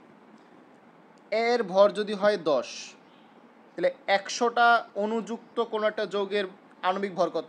100 × 10। এই জন্য দেখবা লেখা আছে পলিমারের আণবিক ভর মনোমারের আণবিক ভরের সরল গুণিতক হয়। কারণ কি, এখানে একই ধরনের ইথিলিন থাকলে অনলি ইথিলিন, যা থেকে পলিইথিলিন তৈরি হয়েছে, সাথে আর কেউ নাই। কিন্তু ঘনীভবনের মধ্যে দেখবা সরল গুণিতক হয় না।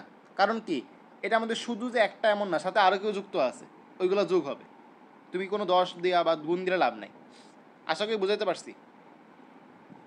তাহলে এখানে আমাদের কি একটি মাত্র কার্যকরীমূলক থাকে, আর এখানে কি ভিন্ন ভিন্ন কার্যকরীমূলক থাকে, রাইট?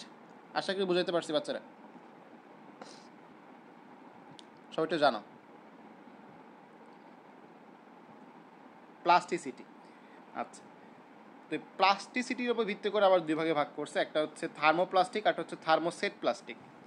থার্মোপ্লাস্টিক কোনগুলো? Polythene, polystyrene. আর থার্মোসেট প্লাস্টিক হচ্ছে ব্যাকেলাইট, মেলামাইন লাগবে কিন্তু। তো আমরা মেলামাইনের সেট দেখি, তাই না? মেলামাইনের সেট আমাদের যে মায়েরা হচ্ছে সাজায় রাখে, জীবনও না মেলামাইন না, কাচেরগুলো সাজায় রাখে, মেলামাইন তো আমরা খাই, কাচেরগুলো সাজায় রাখে, তো এগুলো হচ্ছে ডিনার সেট বলে। তো মেলামাইনের কি সেট আছে, রাইট? থার্মোস সেট দিয়ে মিলাবা। ওকে,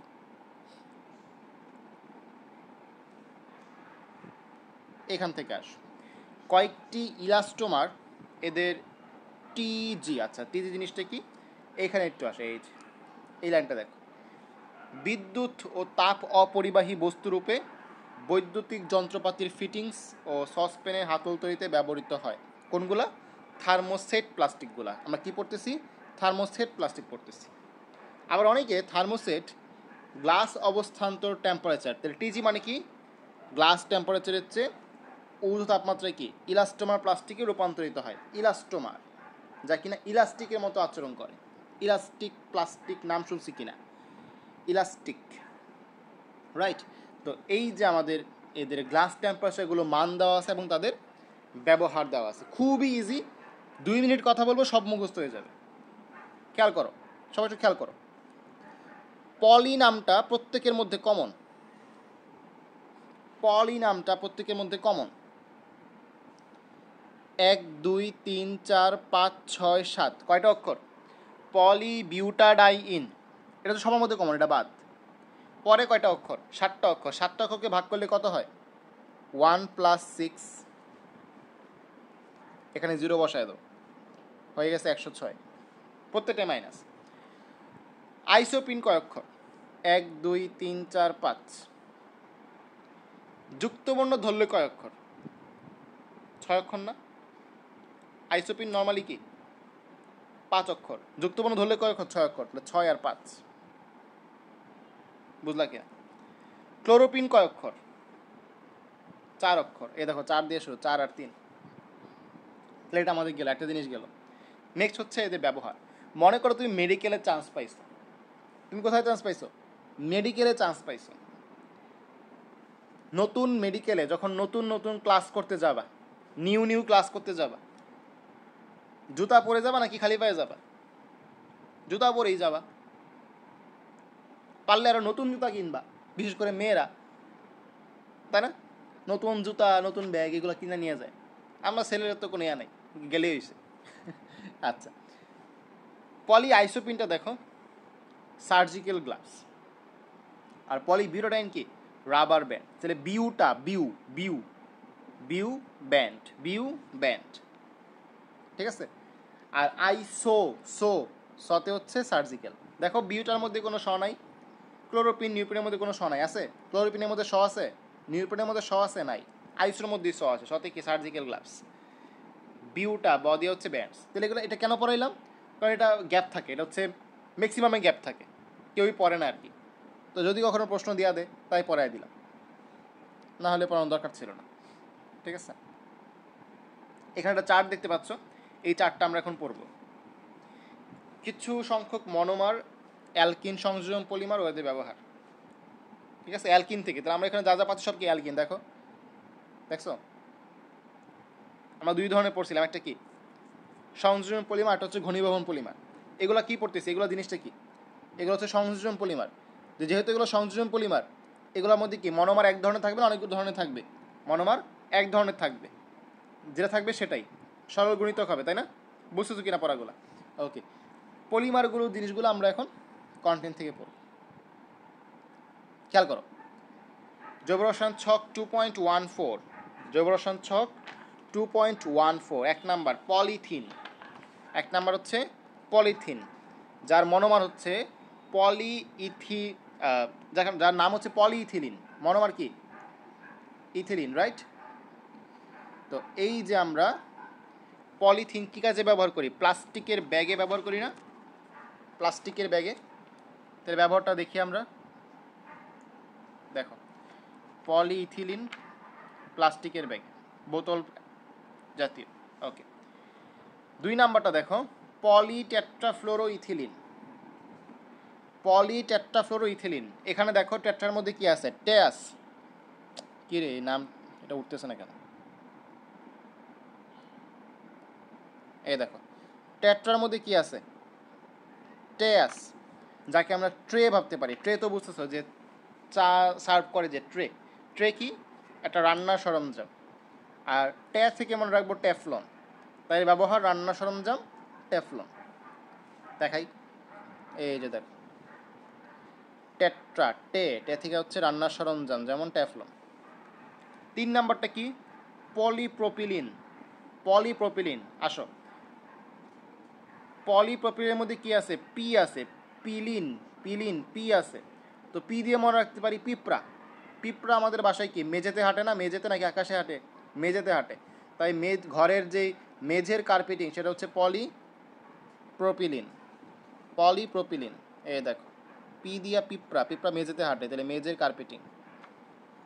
4 নাম্বারটা দেখো পলিভিনাইল ক্লোরাইড বা পিভিসি। পলিভিনাইল ক্লোরাইড, বাসায় আমরা ক্লোরাইড লবণ খাই তাই না, ক্লোরিভিনাইল ক্লোরাইড নামের মধ্যে কি আছে, ক্লোরাইড। আমরা ক্লোরাইড লবণ খাই না, সোডিয়াম ক্লোরাইড আমরা খাই না, সোডিয়াম ক্লোরাইড। তাই এর ব্যবহার হবে বাসা বাড়ি রিলেটেড। হোজ মানে হচ্ছে হাউস, ঘর, বুঝতে পারছো, বাসা বাড়িতে খাই লবণ, তো হচ্ছে বাসায় রিলেটেড। ওকে, আবার দেখো দ্বিতীয়টাতে ঘর শব্দ আছে, ঘরে ব্যবহৃত রজ্জু। আর প্রথমটায় হোজ মানে হচ্ছে হাউস আছে, তাহলে হাউস বা ঘর দিয়ে মনে রাখবো আমরা। এটা মনে রাখা টেকনিক কী বললাম, ক্লোরাইড আমরা বাসা বাড়িতে খাই, লবণ সোডিয়াম ক্লোরাইড, তাহলে বাসা রিলেটেড। হোজ মানে হাউস, ঘর মানে ঘর, ঠিক আছে। পরে দেখো পলিস্টারিন, পরেটা কি পলিস্টারিন। এখানে স্টারিনকে আমরা স্টার জলসা ভাববো। স্টার জলসাতে কি আমাদের আম্মুরা সোফাতে বসে কি টিভি দেখে, ফার্নিচারে বসে টিভি দেখে তাই না। আবার মনে রাখবা যদি আমার বাসা পাল্টানোর প্রয়োজন হয়, মনে করি তুমি বাসা পাল্টাবা, বাসা পাল্টানোর প্রয়োজন হয় তখন ফার্নিচার টিভি এগুলো কি প্যাকেজিং করবা না, প্যাকেজিং করতে পাল্টাতে হবে, এমনি তো আর নিতে পারবে না। তাহলে ফার্নিচার, টেলিভিশন, প্যাকেজিং এগুলোর কাজে কি পলিস্টারিন ব্যবহার করা হয়। স্টার জলসা থেকে মনে রাখবা। আর ইনসুলেশন এটা আলাদা করে মনে রাখবা, ঠিক আছে। দেখো ক্লিয়ার কিনা, পলিস্টারিন ফার্নিচার, ফার্নিচারে বসে কি স্টার জলসা দেখে আমাদের মারা। প্যাকেজিং টেলিভিশন কি বাসা চেঞ্জ করতে হবে। আর হচ্ছে এখানে ইনসুলেশন, ঠিক আছে। এটার কন্টেন্ট হচ্ছে তুমি লাস্টে একদম দিকে দেওয়া হয়েছিল, লাস্টের দিকে দেওয়া হয়েছিল, এটা 73, ঠিক আছে। ওকে, এরপর দেখা হচ্ছে পলিভিনাইল অ্যাসিটেট। তো এই অ্যাসিটেটকে আমরা পড়বো হচ্ছে আষ্টে, ওই যে আষ্টে পৃষ্ঠে লেগে থাকে না, আঠা আষ্টে পৃষ্ঠে লেগে থাকে, তো অ্যাসিটেট না পড়ে আমরা কি পড়বো পলিভিনাইল আষ্টে। তো আঠা বা গ্লু সে কী করে, সব জায়গায় আষ্টে পৃষ্ঠে লেগে থাকে। আবার দেখো পেইন্টস বা রং, দেয়ালে যে রং করে এটাও কিন্তু কি দেয়ালে আষ্টে পৃষ্ঠে লেগে থাকে।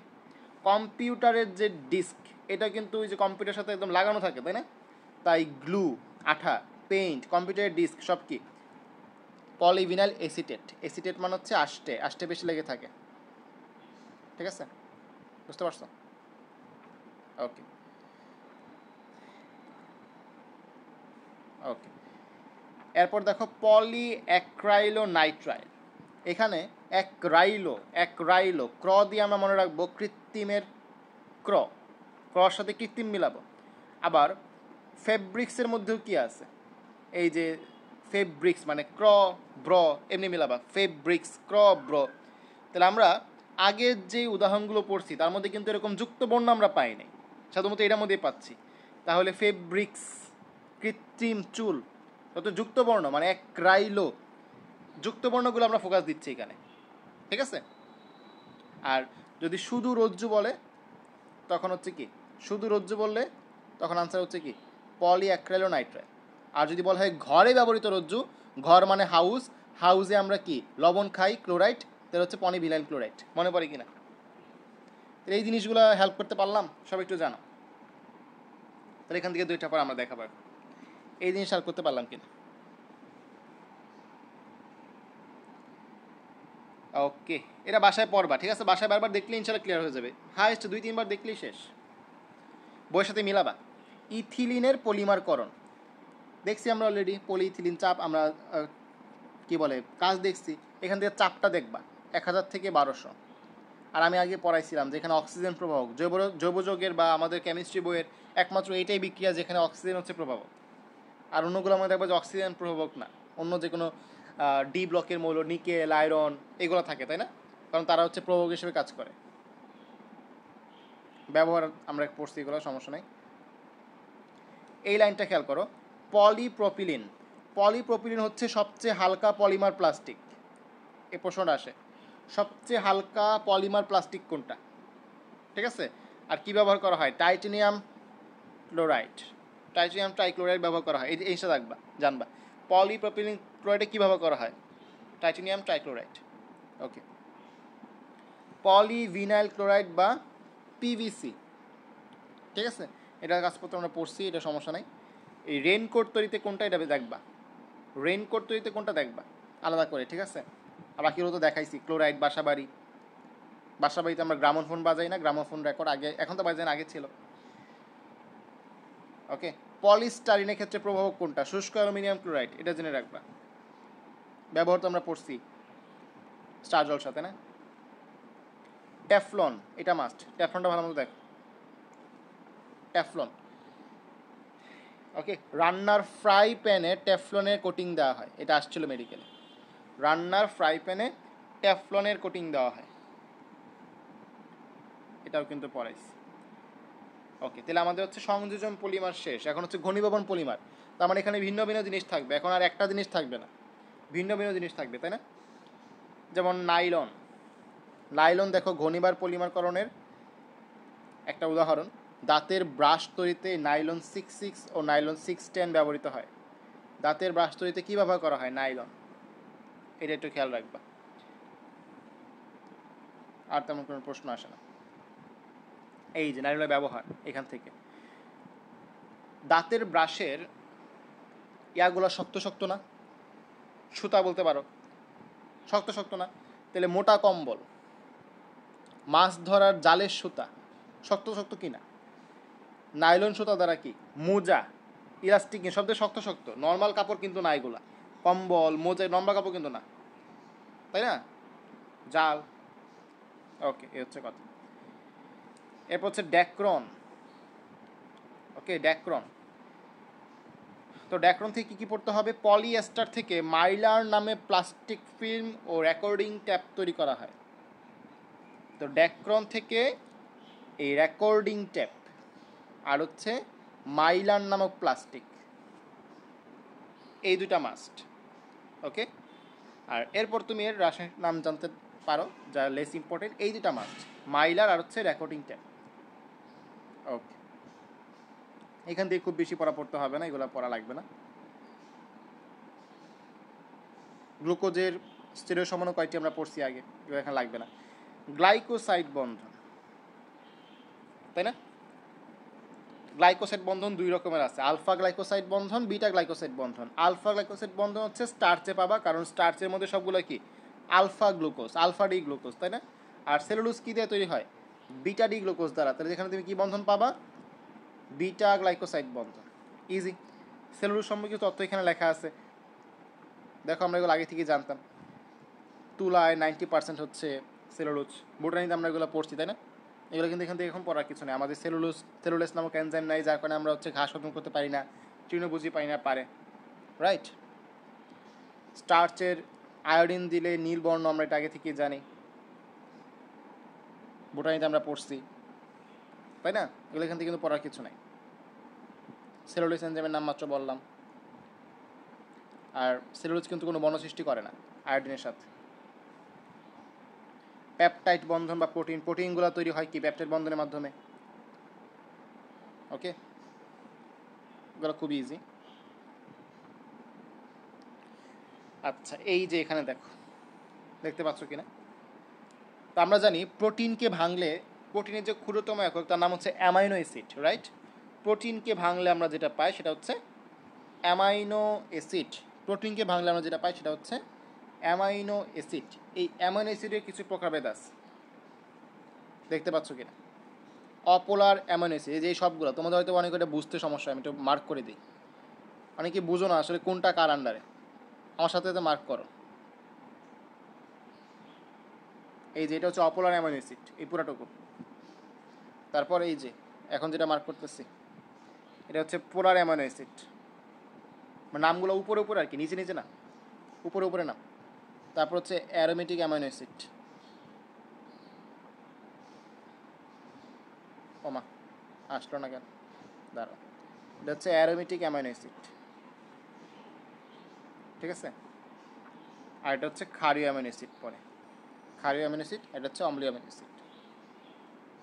ওকে, আচ্ছা এখন এগুলো পড়বো কীভাবে, মনে রাখবো কীভাবে? যাদের সমস্যা হচ্ছে এগুলো মানে বুঝো না, ইয়া করতে মার্ক করা বুঝো না, মার্কটাই ভয় করে নিও, মার্ক না করলে তো পড়বা কেমনে? আচ্ছা এখন দেখো যেটা বলতেছিলাম, পোলার অ্যামাইনো অ্যাসিড। পোলার কি কি? Threonine, cystine, serine. এখন বলো একটা পোলা কখন বিয়ে করে? একটা পোলার কি ইয়াং এজে বিয়ে করে নাকি চাকরি বাকরি হইলে পরে বিয়ে করে? চাকরি বাকরি হইলে বিয়ে করে, তাই না? কত বছর বয়সে বিয়ে করে? 30 বছর বয়সে বিয়ে করে। পোলা মানুষ 30 বছর বয়সে বিয়ে করে, দেখে না ঠিক না আসলে। তো 3 মানে হচ্ছে থ্রিওনিন, শতে হচ্ছে সিরিন, সিস্টিন। মনে থাকবে পোলারা 30 বছর বয়সে বিয়ে করে। Okay fine. Aromatic amino acid, ফিটা দিয়ে মনে রাখবা। ফিটা, ফিনাইল, টাইরোসিন, ট্রিপ্টোফ্যান, ফিটা। আচ্ছা, অম্লীয় অ্যামিনো অ্যাসিডের মধ্যে দেখো প্রত্যেকটার নামের শেষে অ্যাসিড আছে। Acid, aspartic acid, glutamic acid.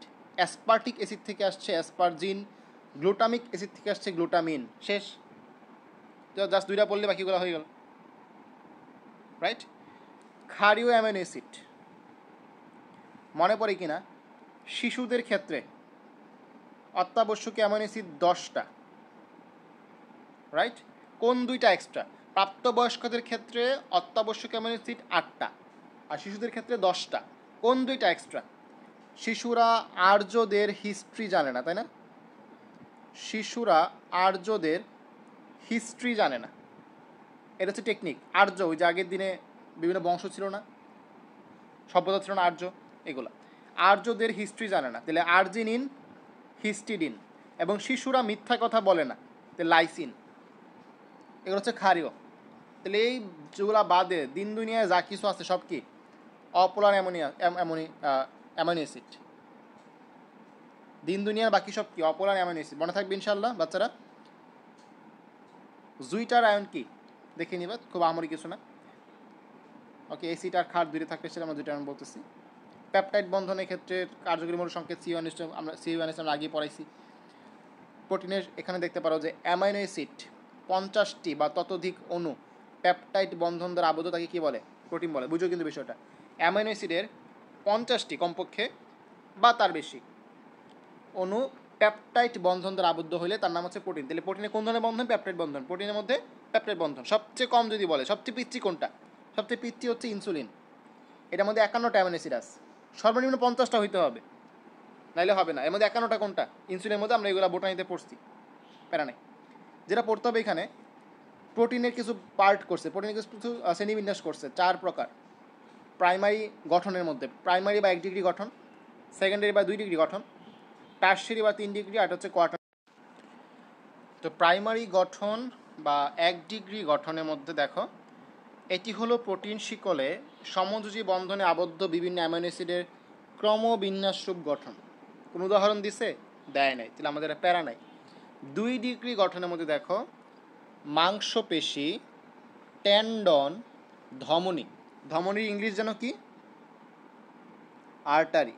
তো আমরা বলতে পারি মেডিকেল অ্যাডমিশন টেস্ট, মানে মাংসপেশি বা মাসল, আর্টারি, টেন্ডন, এগুলো হচ্ছে সেকেন্ডারি বা 2 ডিগ্রি। ঠিক আছে? তো তোমরা তো এখানে সেকেন্ড টাইমার, তাহলে সেকেন্ড টাইমার হিসেবে মনে রাখতে পারো যে সেকেন্ড টাইমার মেডিকেল পরীক্ষা।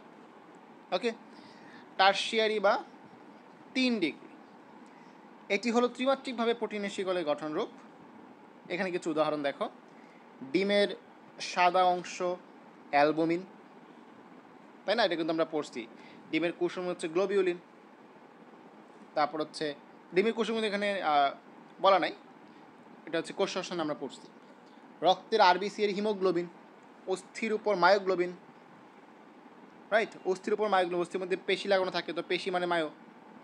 দুধের কেজিন, এছাড়াও এনজাইম যেগুলো, এগুলো হচ্ছে টারশিয়ারি বা 3 ডিগ্রি।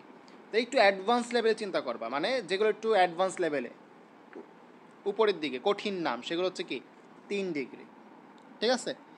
প্রোটিনের স্বভাবচ্যুতি, সব টারশিয়ারি বা গ্লোবুলার প্রোটিন পানিতে কলয়েড দ্রবণ তৈরি করে, কিন্তু তাপের প্রভাবে অথবা অ্যাসিড ও ক্ষার দ্রবণে এটা তার গঠন হারায় এবং সে হচ্ছে প্রাইমারি প্রোটিনে পরিণত হয়।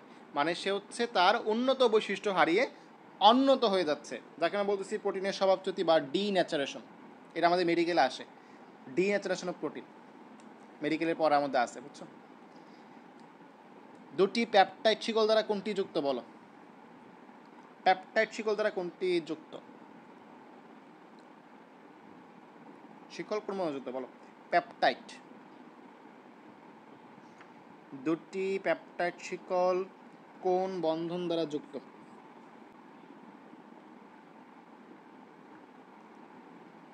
বলো বলো। এখানে কিছু পড়া আছে, এটা একটা কন্টেন্ট আছে, আমি কন্টেন্টটা নিয়ে আসবো এখন দ্বারা। ঠিক আছে, এটা একটা কন্টেন্ট আছে। কন্টেন্টের নাম হচ্ছে দৈনন্দিন জীবনে জৈব যৌগের গুরুত্ব। তোমাদের প্রিমিয়াম গাইডলাইন গ্রুপে পেয়ে যাবা, এটা ফ্রিতে দেওয়া নেই। ওকে, ফল পাকানোর জন্য, ফল পাকানোর জন্য সবচেয়ে গুরুত্বপূর্ণ হচ্ছে এটা, এটা পরীক্ষায় আসে, ক্যালসিয়াম কার্বাইড CaC2, এটা আসে। ঠিক আছে, এছাড়াও ইথোফেন্টা নামটা জেনে রাখবে। ড্রাই ওয়াশ তরল হিসেবে ওয়েস্ট্রোসল ব্যবহৃত হয়। ওয়েস্ট্রোসলের সংকেত কি? 1,1,2 ট্রাইক্লোরোইথিন, এগুলো মুখস্থ রাখতে হবে। ড্রাই ওয়াশ ওয়েস্ট্রো মানে কিছুটা তুমি হচ্ছে ইয়া করবা, মিলাবা, উচ্চারণ মিলাবা। অগ্নি নির্বাপক, তো অগ্নি নির্বাপকের ক্ষেত্রে দেখবা বিভিন্ন টিম কাজ করে, তাই না? ফায়ার সার্ভিস টিম কাজ করে। তো আমরা এই যে BCF, তারপর হচ্ছে এরকম BGB, তাই না? এরকম এরকম টিমগুলা কি বিভিন্ন সেবামূলক কাজ করে। তো তুমি BCF দিয়ে মনে রাখবা যে BCF হচ্ছে একটা টিম, যেই টিমটা কি করে? আগুন নিভায়। বুঝতে পারছো? ওই BGB, আর্মি, র্যাবের মতো এইটা আর কি। তো BCF হচ্ছে তোমার ডাইব্রোমো ক্লোরোফ্লোরোমিথেন, আর শর্ট ফর্ম মনে রাখবা। ওকে, হিমায়ক হিসেবে কাজ করে ফ্রিওনগুলা, এসিতে থাকে, ফ্রিজে থাকে। তো ফ্রিওনের সংকেত তো তোমরা জানো, 90 যোগ করে সংকেত বের করতে হয়। পরিবেশ রসায়নে দেখা দিই সম্ভবত, না দেখলে সামনে দেখাই দেবো, সমস্যা নেই। তো এই ফ্রিওন এগুলা। কীটনাশক, কীটনাশক হিসেবে কি? গ্যামাক্সিন, গ্যামাক্সিনের সংকেতটা লাগবে, পড়াইছি একদম বেনজিন পার্টে পড়াইছি, অপর নাম লিন্ডেন। ক্লোরোফর্ম, এখান থেকে ফসজিন গ্যাস, এটা পড়া আছে, আমি দেখাবো। স্থানিক চেতনানাশক কোনগুলা, এটা জিজ্ঞেস করে। নিচের কোনটি স্থানিক চেতনানাশক? ক্লোরোফর্ম হচ্ছে তোমার চেতনানাশক হিসেবে কাজ করে, রাইট? তো এই জিজ্ঞেস করতে পারে যে স্থানিক চেতনানাশক কোনটা? Chloromethane, chloroethane, fluothane. Chloro common, methane, ethane, fluothane. পচা মাছের গন্ধ বেরোয় কোনটাতে? মিথাইল অ্যামিনের শনাক্তকরণে, রাইট? যদি জিজ্ঞেস করে যে নিচের কোনটি মরিচারোধী, ও তো হচ্ছে ইথাইল অ্যামিন। এগুলো সাজায় দেওয়া আছে সব কিছু। চামড়া শিল্পে লোমনাশক হিসেবে ব্যবহৃত হয় কোনটা? মিথাইলামিন আর ডাইমিথাইলামিন। তো এই ক্ষেত্রে তুমি হচ্ছে হেল্প নিতে পারো যে চামড়া লোম মিথাইল অ্যামিন। ঠিক আছে, এভাবে তুমি হেল্প নিতে পারো কি, দুইটা ম মিলাবার কি, চামড়ার ম, লোমের ম, দুইটা ম আছে এখানে, দুইটা ম আছে এখানে, মিলাইতে পারো যে এখানে একটা ম, এখানে একটা ম, এখানে একটা ম, এখানে একটা ম। ঠিক আছে, তারপর সালফার ড্রাগ, ফতে হচ্ছে ফিনাইল অ্যামিন। সালফার ড্রাগ, ফতে হচ্ছে ফিনাইল অ্যামিন। মেলামাইন, মেলামাইন কোথায় প্রস্তুত করা হয়? ইউরিয়া থেকে। বলো, মেলামাইনে ইউরিয়ার সাথে আর কে থাকে? মেলামাইনে ইউরিয়ার সাথে কে থাকে? ব্যাকেলাইট দেখো, ফেনল প্লাস মিথানেল, এটা প্রশ্ন করছিলাম, তাই না? এটা ক্লাসের মধ্যে প্রশ্ন করছিলাম। ঘুমের ওষুধ হিসেবে কাজ করে কোনটা? প্যারালডিহাইড বা প্যারালডিহাইড। খুবই গুরুত্বপূর্ণ, পরীক্ষা আসার মতো, কবির স্যারের তথ্য এটা। বাত জ্বর, প্রস্রাবের থলি প্রদাহ, রিউমেটিক জ্বর বা রিউমেটিক ফিভার মানে বাত জ্বর। ঠিক আছে, এর চিকিৎসা করতে কীভাবে করা হয়? হ্যাক্সামিন বা ইউরোট্রপিন। হ্যাক্সামিনটা মনে রাখবা, এটা বেশি গুরুত্বপূর্ণ, হ্যাক্সামিনটা বেশি গুরুত্বপূর্ণ। বার্নল ক্রিম জানো, এই যে পুড়ে গিয়ে লাগায়, এখানে পিক্রিক অ্যাসিড ব্যবহার করা হয়। ডিডিটি, জীবাণুনাশক, কীটনাশক, ডিডিটির নাম শুনছো অবশ্যই। লিভার সিরোসিস, হ্যালোজেনযুক্ত জৈবযৌগের কারণে কি হয়? লিভার সিরোসিস হয় হ্যালোজেনযুক্ত জৈবযৌগের কারণে। ক্যান্সার উৎপাদী পদার্থ হচ্ছে 3,4 বেনজোপাইরিন, যে গ্রিল এগুলোর মধ্যে থাকে, গ্রিল জাতীয় খাবারে থাকে 3,4 বেনজোপাইরিন, ক্যান্সার উৎপাদনকারী পদার্থ। তাহলে আমি একটু দেখি এগুলো কী পড়ালাম এতক্ষণ যে বকবক করলাম, এগুলো আসলে কী? এই যে ডিডিটি, সংকেত লাগবে না, জাস্ট কীটনাশক। ক্লোরোজানিলন, ডেটলের মূল উপাদান পড়াইছি। গ্যামাক্সিন, লিন্ডেন পড়ালাম একটু আগে। স্থানিক চেতনানাশক কোনগুলা? ক্লোরোইথেন, ক্লোরোমিথেন, ফ্লোথেন, তাই না? ক্লোরোফর্ম, অস্ত্রোপচারে ব্যবহৃত কি চেতনানাশক? যে ফ্রিওন হিমায়ক, দেখছো? ফ্রিওন হিমায়ক, ফ্রিওন হিমায়ক। কার্বন টেট্রাক্লোরাইড, ডায়োসিন দ্রাবক, রাইট, ওয়েস্টোসল, ডায়োসিন দ্রাবক, এটা কার্বন টেট্রাক্লোরাইডটা বেশি আসে। ওকে, এরপর হচ্ছে আমরা দেখব এখানে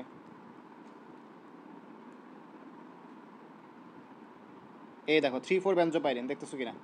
3,4 বেনজোপাইরিন, 3,4 বেনজোপাইরিন কার্সিনোজেন হিসেবে কাজ করে গ্রিল জাতীয় খাবারে, বাঁধা পোড়া মাংসের মধ্যে কি এটা থাকে। ঠিক আছে, এই পড়াগুলো তোমাদের লাগবে। এরপর ফরমালিন নিয়ে আমাদের কিছু পড়াশোনা আছে। ফরমালিন কি? ফর্মালডিহাইড বা HCHO এর 40% জলীয় দ্রবণ। এই 40%-এর সাথে আরও 8% মিথাইল অ্যালকোহল বা মিথানল ব্যবহার করা হয়। তো আমাদের ম্যাক্সিমাম যে ভুলটা আমরা করি, যদি সংযুক্তি জানতে চাই আমরা মনে করি 40% মনে হয় কি বলে ফর্মালডিহাইড, আর 60% মনে হয় পানি। এটা আসলে ভুল। 40% ফর্মালডিহাইড ঠিক আছে, মিথানল ঠিক আছে, বাট বাকিরা 60% পানি না, 8%। এটা কিন্তু 8 ইংলিশে লেখছে, 4 না কিন্তু। 8% হচ্ছে মিথানল বা মিথাইল অ্যালকোহল, আর বাকি 50% হচ্ছে পানি, 52% হচ্ছে পানি। ঠিক আছে, এই সংখ্যাটা খেয়াল রাখবা। ওকে, ফরমালিন ব্যবহারের সুবিধা: অ্যান্টিসেপটিক, পচনরোধক, জীবাণুনাশক কাজ করে। ওই যে লাশগুলো দেখবে ফরমালিন দিয়ে সংরক্ষণ করে রাখা হয়। ওকে, বাতজ্বর বা রিমেটিক ফিভারের ক্ষেত্রে ইউরোট্রপিন বা হ্যাক্সামিন প্রস্তুত করতে কি ফরমালিন ব্যবহৃত হয়। ঠিক আছে, তাহলে ফরমালিন বা মিথানল প্লাস অ্যামোনিয়া সমান কি হ্যাক্সামিন। এই সংকেতটা লাগবে, মানে কি থেকে কি তৈরি হইলো। মিথানল প্লাস অ্যামোনিয়া সমান হচ্ছে হ্যাক্সামিন। হ্যাক্সামিনের সংকেতটা জেনে রাখো, 6টা CH2, হ্যাক্সা যেহেতু অ্যামিন থেকে আসছে। ঠিক আছে, urea formaldehyde resin, phenol formaldehyde resin, এগুলো কি? এগুলো হচ্ছে বিশেষভাবে তৈরি হয়। এখন দেখো আমরা কিন্তু অলরেডি দেখছি এটা যে ব্যাকেলাইট কীভাবে তৈরি হয় ফর্মালডিহাইড থেকে, দেখছি। দীর্ঘদিন যদি কেউ এরকম ফরমালিন নিয়ে কাজ করে, ফরমালিনের গন্ধ যদি ঘ্রাণ যদি নেয়, তখন কি সমস্যা হতে পারে? দৃষ্টিশক্তির সমস্যা হতে পারে, স্মৃতিশক্তির সমস্যা হতে পারে, স্নায়বিক দুর্বলতা হতে পারে, মানে সেন্সেশন পাবে না, ফিলিংস পাবে না, চোখে সমস্যা, মাথায় সমস্যা, আর সেন্স নিতে পারবে না। ঠিক আছে, আর ফরমালিনযুক্ত যেই মাছ এবং খাবার এগুলোর মধ্যে কি মাছি বসে না, বাজারে দেখবা। তো এই জন্য ফরমালিন কি নিষিদ্ধ। ফরমালিন হচ্ছে খাবারে ব্যবহার করা নিষিদ্ধ। এই হচ্ছে আমাদের পড়া আসলে জৈব রসায়নে। এই পার্টগুলোর উপর আমি কন্টেন্ট দিয়ে দেবো, ফরমালিনের ব্যবহার এগুলো কন্টেন্ট দিয়ে দেবো, সে নাইট্রোগ্লিসারিন কন্টেন্ট দিয়ে দিব। কন্টেন্ট থেকে আরও ভালো মতো পড়তে পারবা। ঠিক আছে, আর বই থেকে তো পড়বাই অবশ্যই। তো তোমাদের কোনো প্রশ্ন থাকলে অবশ্যই জিজ্ঞেস করো। ঠিক আছে, আশা করি বুঝতে পারছো ক্লাস। যেগুলো পড়াইছি এগুলো 5 স্টার গুরুত্বপূর্ণ। অবশ্যই এটা প্রশ্নটা সলভ করার পরে, বই পড়ার পরে প্রশ্ন সলভ করে ফেলবা। কবির স্যারের বই, হাজের স্যারের বই, অনুশীলনী। ঠিক আছে, আর প্রশ্ন ব্যাংক থেকে যদি প্রশ্ন ব্যাংক থাকে, দি মেডিসিন বানানো প্রশ্ন ব্যাংক থাকে, ওইখান থেকে বিগত বছরে প্রশ্ন সলভ করে ফেলবা। একদম 2000 সাল থেকে সলভ করবা। যেগুলো মনে হবে যে জীবনে শুনো নাই, ওইগুলো গ্রুপে দিবা, আমরা বলে দিব যে এটা সিলেবাসে আছে কি নাই। আর তুমি নিজে যদি বুঝো যে না এটা জীবনে শুনি নাই, তার মানে এটা সিলেবাসে নাই, ওইটা বাদ। কিন্তু আগের দিনে প্রশ্নগুলো যেহেতু একটু বড় অপশনের ছিল, তাই এগুলো দেখবা। কেমিস্ট্রিতে কিন্তু বড় অপশন হওয়ার সম্ভাবনা আছে এখন, তবে খুব প্যারা নাই। বায়োলজিতে যেমন পেঁচায় ছক থেকে, ওরকম পেঁচানোর সুযোগ নাই, জাস্ট 4টা লাইন তৈরি দেবে। নিচের কোনটি সত্য নয়? গ্লিসারিনের স্থূলনাঙ্ক 290°C, গ্লিসারিন আপেক্ষিক গুরুত্ব 1.26। তারপর হচ্ছে মিথানল প্লাস অ্যামোনিয়াতে হ্যাক্সামিন তৈরি হয়, এরকম। বুঝো নাই? 4টা লাইন তৈরি দেবে বই থেকে, আর কিছু না। তুমি যদি বই ভালো মতো পড়ো, ওই 4টা লাইন তোমার জন্য ধরা কোনো ব্যাপার না। তাহলে কী বললাম, 2000 সাল থেকে কেমিস্ট্রি প্রশ্ন, ফিজিক্স প্রশ্ন, বায়োলজি প্রশ্নগুলো এখন থেকে সলভ করা শুরু করো। প্রশ্ন ব্যাংক বড় অপশন হওয়ার সম্ভাবনা আছে, তবে প্যারা নাই, সহজ সহজ প্রশ্ন আসবে। ওই সময় দেখলে প্রশ্ন তোমার একটা আইডিয়া আসবে। আর যদি কখনো দেখো যে প্রশ্ন জীবনে শুনো নাই, ওটা বাদ, কারণ তোমার বর্তমান সিলেবাস এটা মিলবে না। ঠিক আছে।